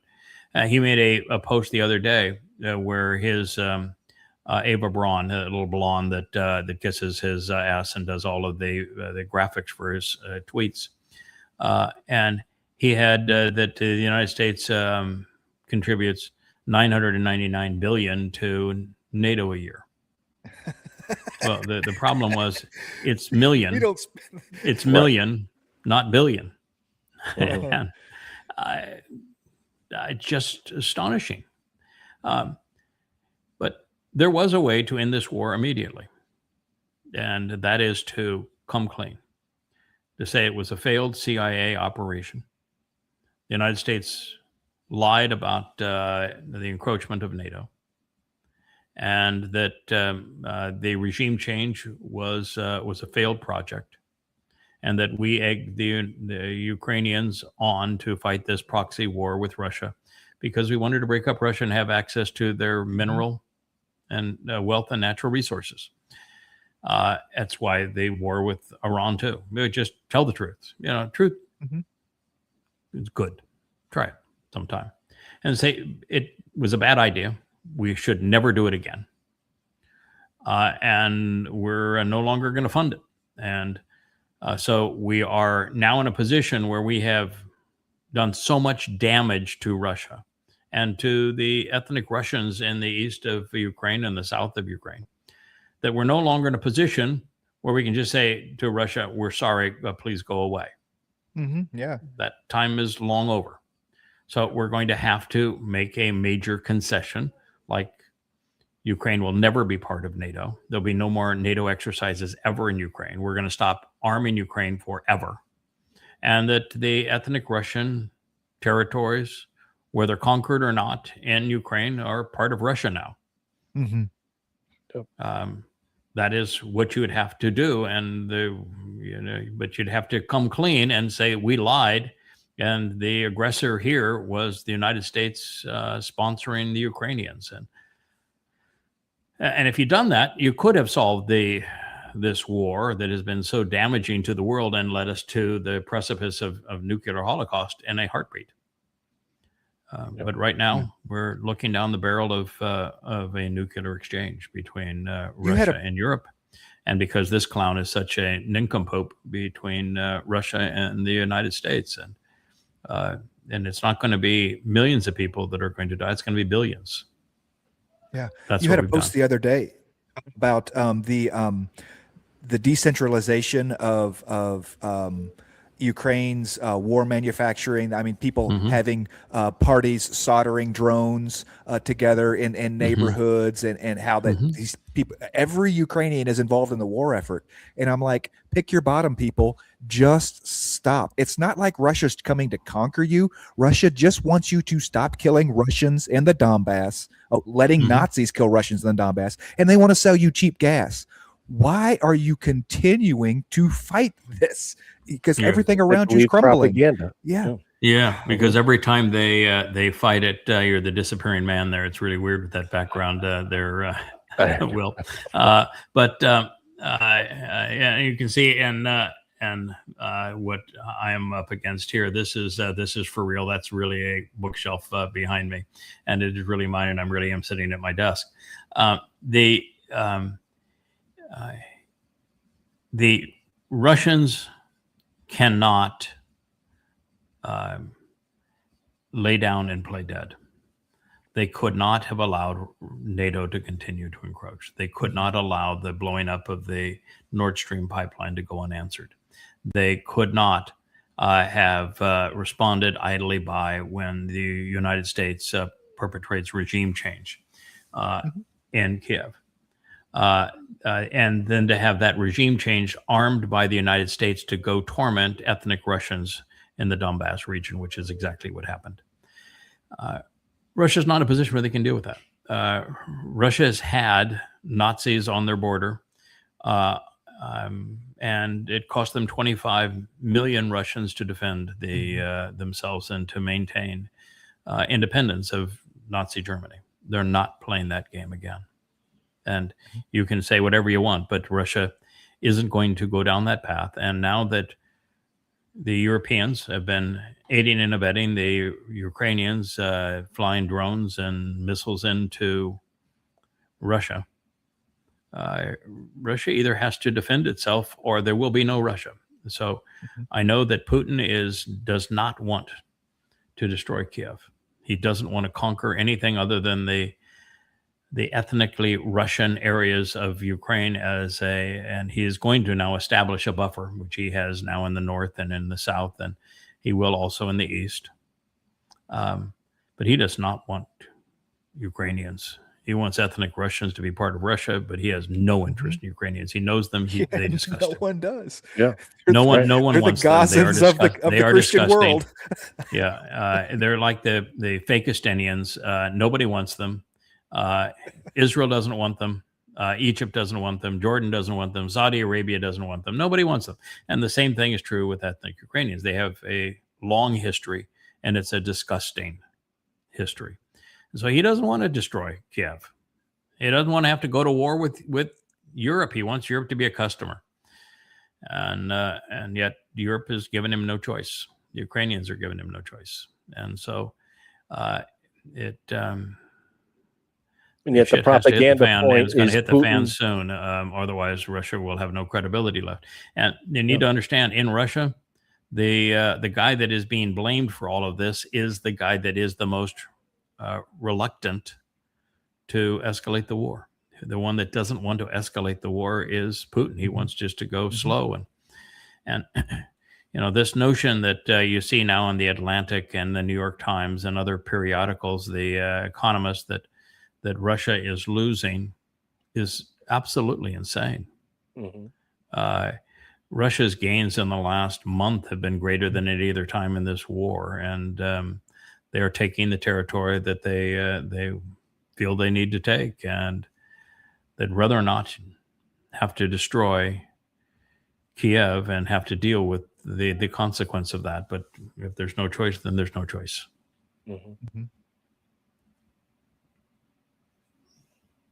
If you did a man on the street interview, people will tell you that, because they believe propaganda, they will tell you that Putin is a conqueror. He has it's going to be part of a long, steady march into Western Europe, and just none of that is true. But that's what's being sold, and very bright people talk in those terms. And as soon as you go down that road, I don't even really want to talk to you, because you're which you have to be an ignoramus, because you are not paying attention to the overwhelming evidence that says exactly the opposite. And that you don't even know Russia, where the only issue that Putin has with the Russian people is he's been too slow to respond to maintaining Russian sovereignty and dignity. And so that's his only problem, is he has been too slow, and he is slowly now losing gradually some of his support for having been reluctant to take the next step. And I understand, you hold Europe accountable, and that's going to come with a consequence. But you don't hold them accountable, that comes with even a more tragic consequence. And the same thing is true with Kiev. You either hold them accountable, or you'll pay a vicious, terrible price. And most people now realize that Putin's strategy was a failed one. Putin's strategy was, we will outlast the Merz, the Starmers, and the Macron. And Starmer is gone, and he may have been the dumbest of them. The very fact is that what the UK has put up was no better. And so he thought he would just outlast them, and then there would be some sanity to Europe, and they'd all get along, and they could do business together. That was his hope. Just not going to turn out that way.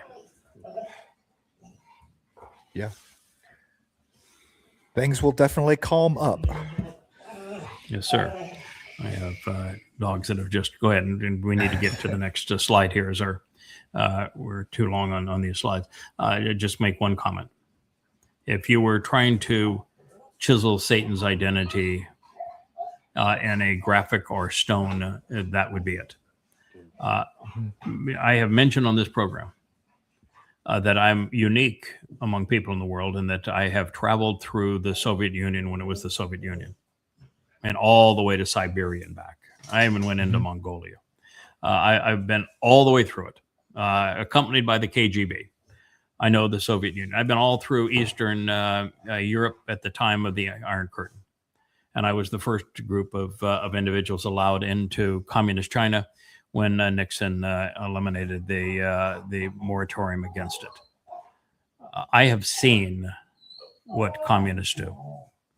This is exactly how the communists depicted Lenin, Marx, and Engels, and then Stalin. I know what he's trying to do. I know that he is trying to establish the Fourth Reich, and that he has a cadre of people around him, and he has owned Eva Braun and a Joseph Goebbels that are around him. This is what he's trying to establish, and he is going to be successful at it. Successful not in the extent that he accomplishes something worthwhile, successful in that he destroys the world as a result of it. He hates people. Satan hates people. Trump hates people.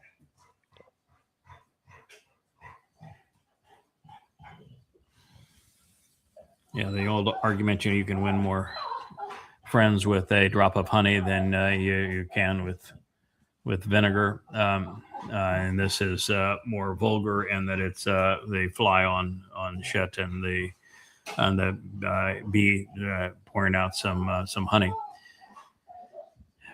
We are not trying to influence people.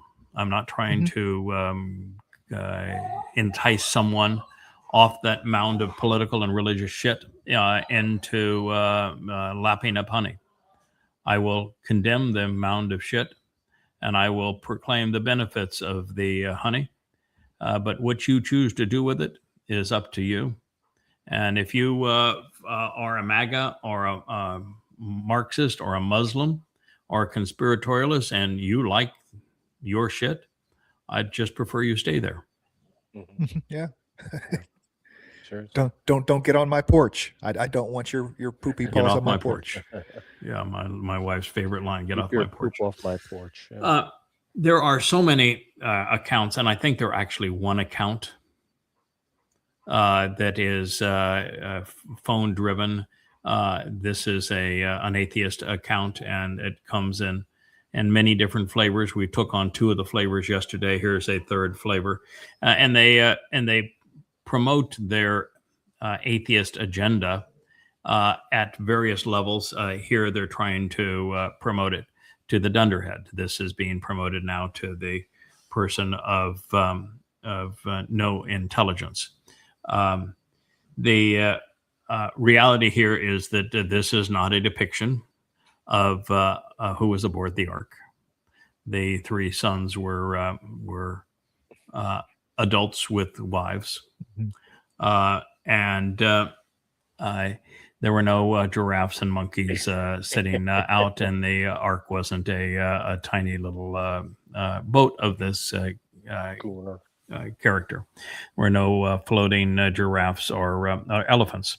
In fact, there were no giraffes or elephants, period, because the region that was flooded is strictly Mesopotamia, from the Black Sea down to the mouth of the Tigris and Euphrates rivers, where humans with an Osama lived.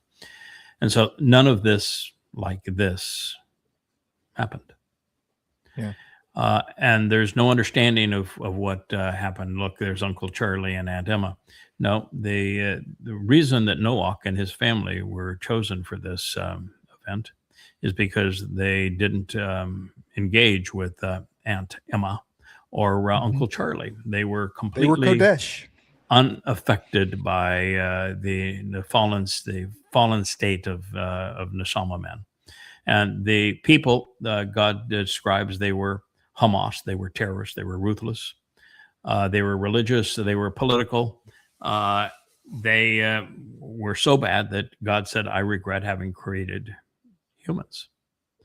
But the animals that were protected on it were for that region, and the The people were not out celebrating it. Their job was to give Nasalma Man another chance. So there is nothing like this fictional take. Now, the other issue that they're just unaware of is that the evidence for what I'm talking about, the regional flood up the Tigris, Euphrates rivers up to the Black Sea, is irrefutable. I mean, you have the Black Sea at exactly this time rising 500 feet and being converted from fresh water to salt water. How did that happen without this kind of an event? You have God describing it as an upwelling of deep sea water, and you have the Burkle impact crater creating a tsunami at that time that was 500 feet in elevation, going right through this area with the sediment visible throughout the region. So there is absolute proof that this happened exactly as Yahweh said it did. So you've the problem is that the atheist wants to combat religious depictions that are fairy tales, as opposed to go to the actual text and understand what it actually says, and then work your way through it. But the proof of it is overwhelming, and it is undeniable, and it happened exactly as God said, where and why and when He said it happened. And on top of all that, I have some personal skin in the game. Yeah. In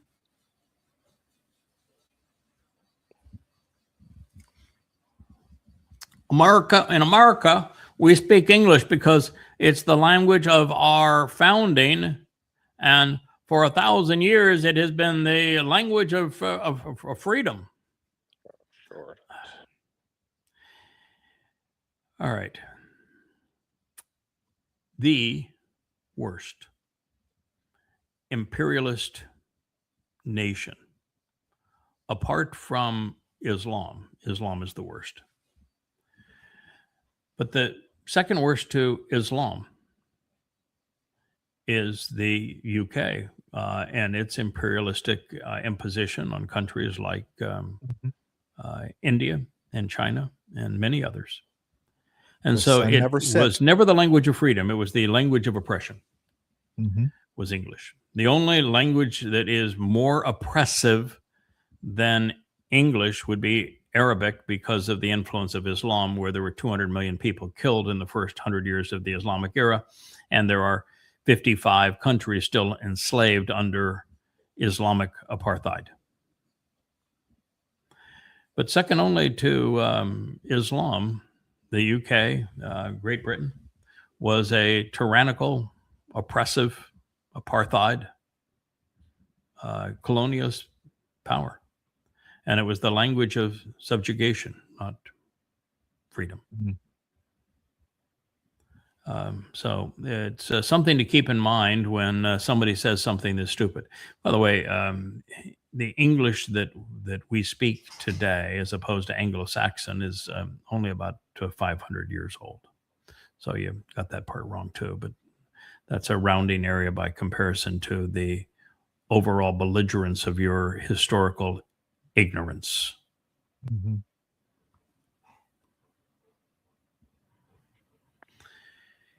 Yeah, speaking of ignorance, you look at those Twin Towers and you realized what Muslims screaming Allahu Akbar did just 25 years ago. And then you have young New Yorkers, Marxists, elect a Muslim mayor, and who is an anti-Semite. And you wonder, how is that even remotely possible? You can bomb those two buildings with the Islamic suicide bombers screaming Allahu Akbar, confessing to the crime. And within 25 years, you could have an Islamic Marxist mayor whose career advancement up to that point did not even include, would you like fries with that burger? It is an example of effective propaganda, because they blame the Jews. They blame the United States. You know, they blame anybody else but the actual perpetrators. Mm-hmm. Yeah, I must have done 5,000 interviews telling people that this was an Islamic suicide bombing, pure and simple. Everybody wanted to have pushback. No, they corrupted their religion. No, they didn't. They were living their religion exactly as is written in the Quran and Hadith, and as Muhammad lived to the religion. They were the best Muslims, not the worst Muslims, and that's an irrefutable fact. Mm-hmm. Yeah.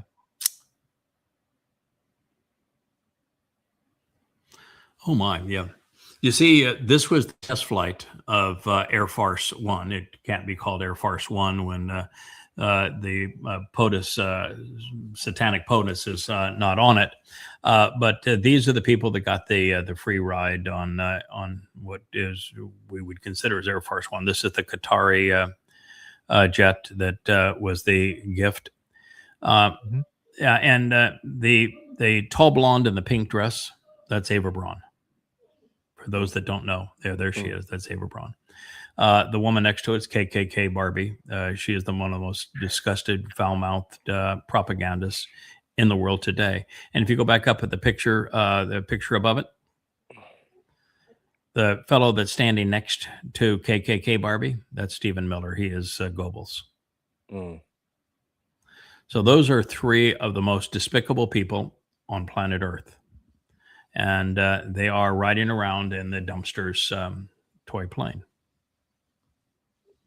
Ava Braun, KKK Barbie, and Goebbels. Welcome to America. Right. The Qatari Graftmobile. And all that woman does, then those two women, all they do is promote propaganda. They are purely, in fact, all three of them. They're purely propagandists. That's all. That's their entire job. Yep. Is to be propagandists on the taxpayer buck for Satan. Good job.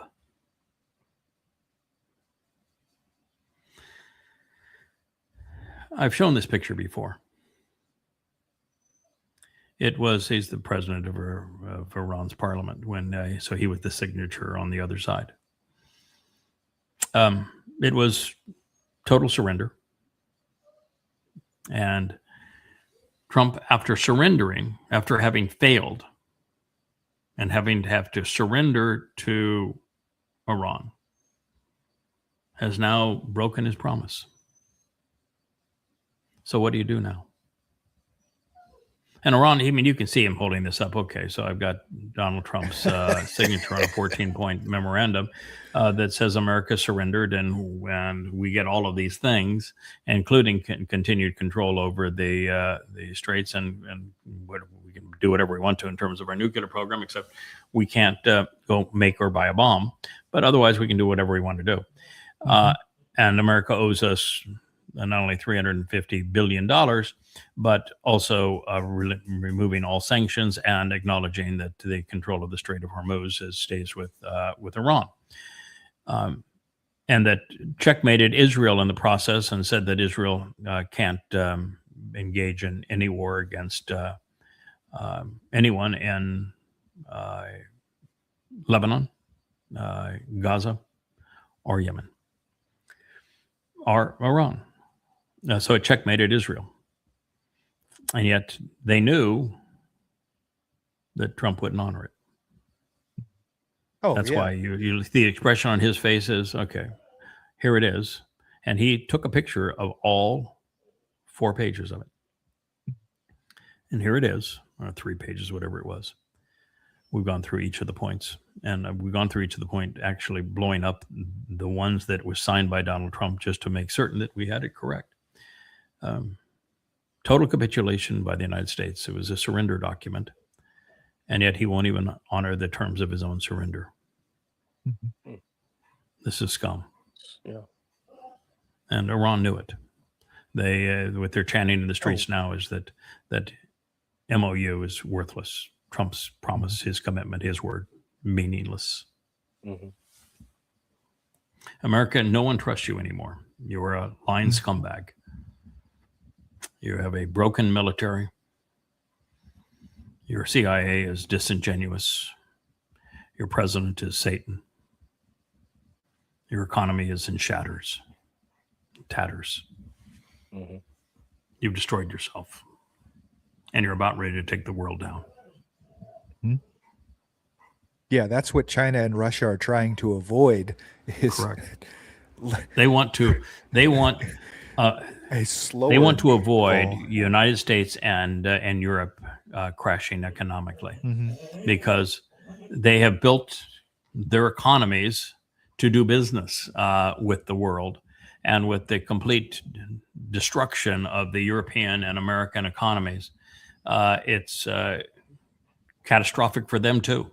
So they realize that's what's going to happen, but they would prefer that it happen over 10 years worth as opposed to over the next 2 to 3 years. And I don't think there's any avoiding it happening over the next 2 to 3 years.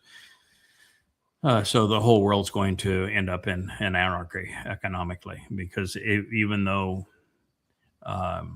China is independent of the United States and could survive the United States, the fall of the United States, if you combine the fall of the United States, the fall of the EU, that's a lot to absorb, and for the rest of the world to step up and have a viable economy around these two anchors.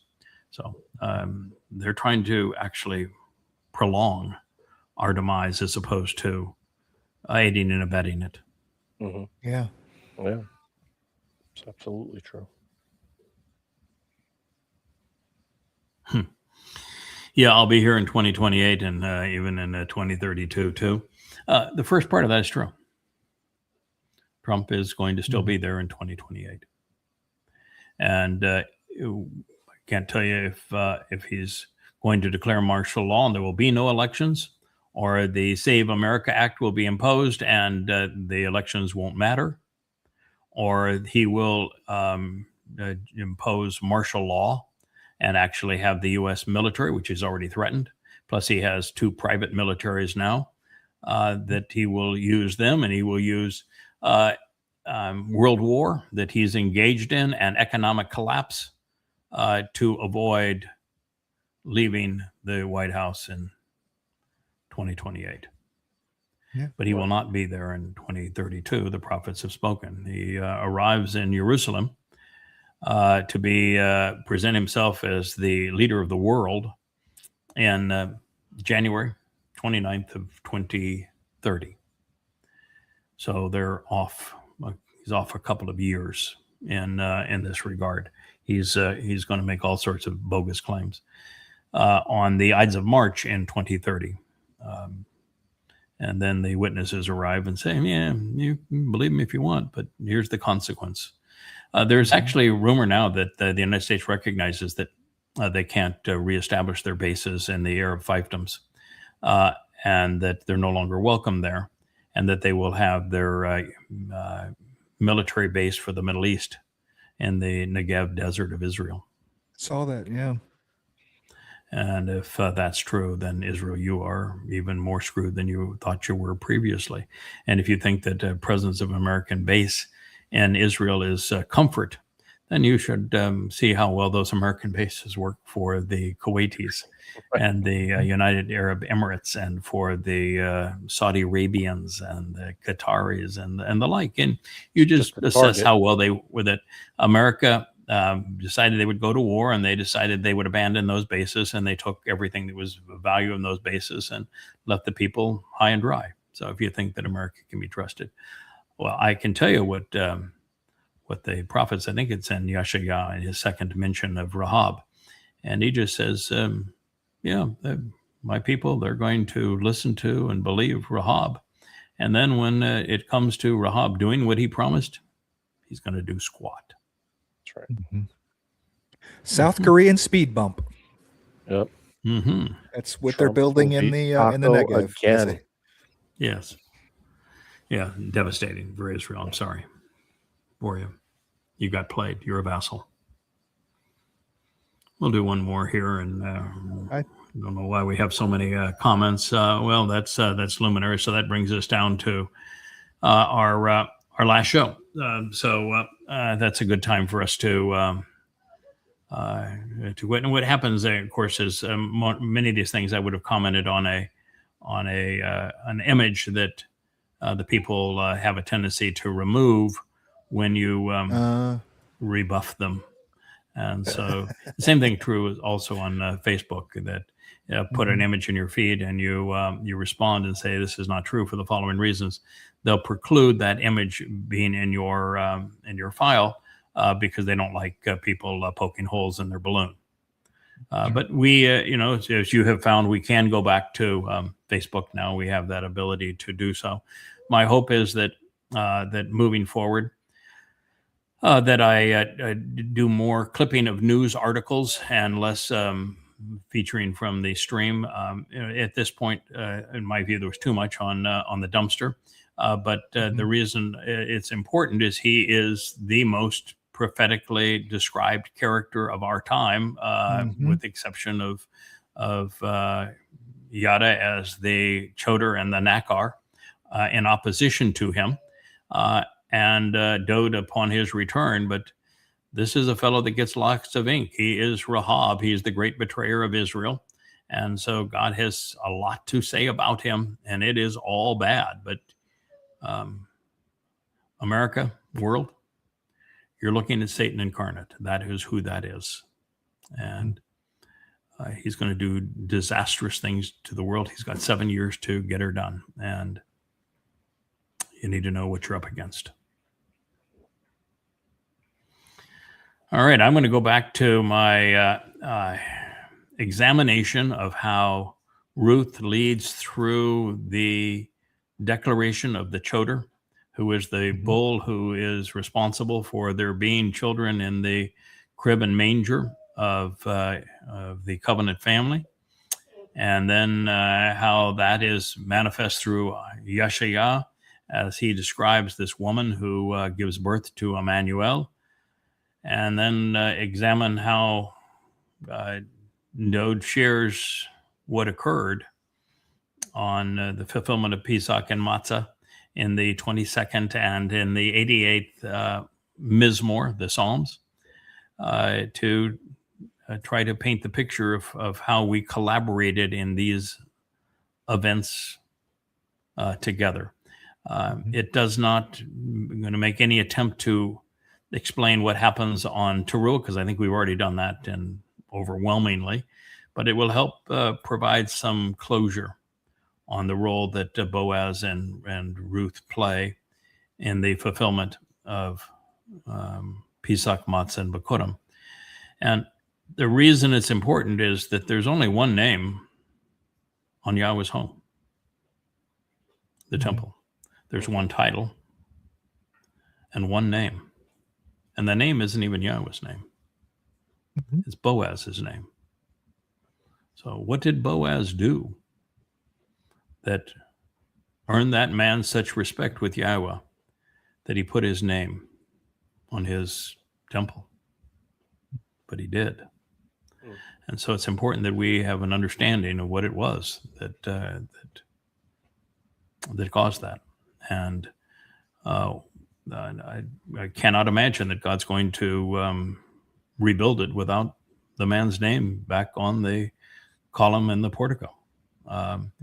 And he may change the title on the south column from Ken speaking of representing Dode to Dode's name, but the entrance to God's home, you pass through and the name and title of Boaz and Dode.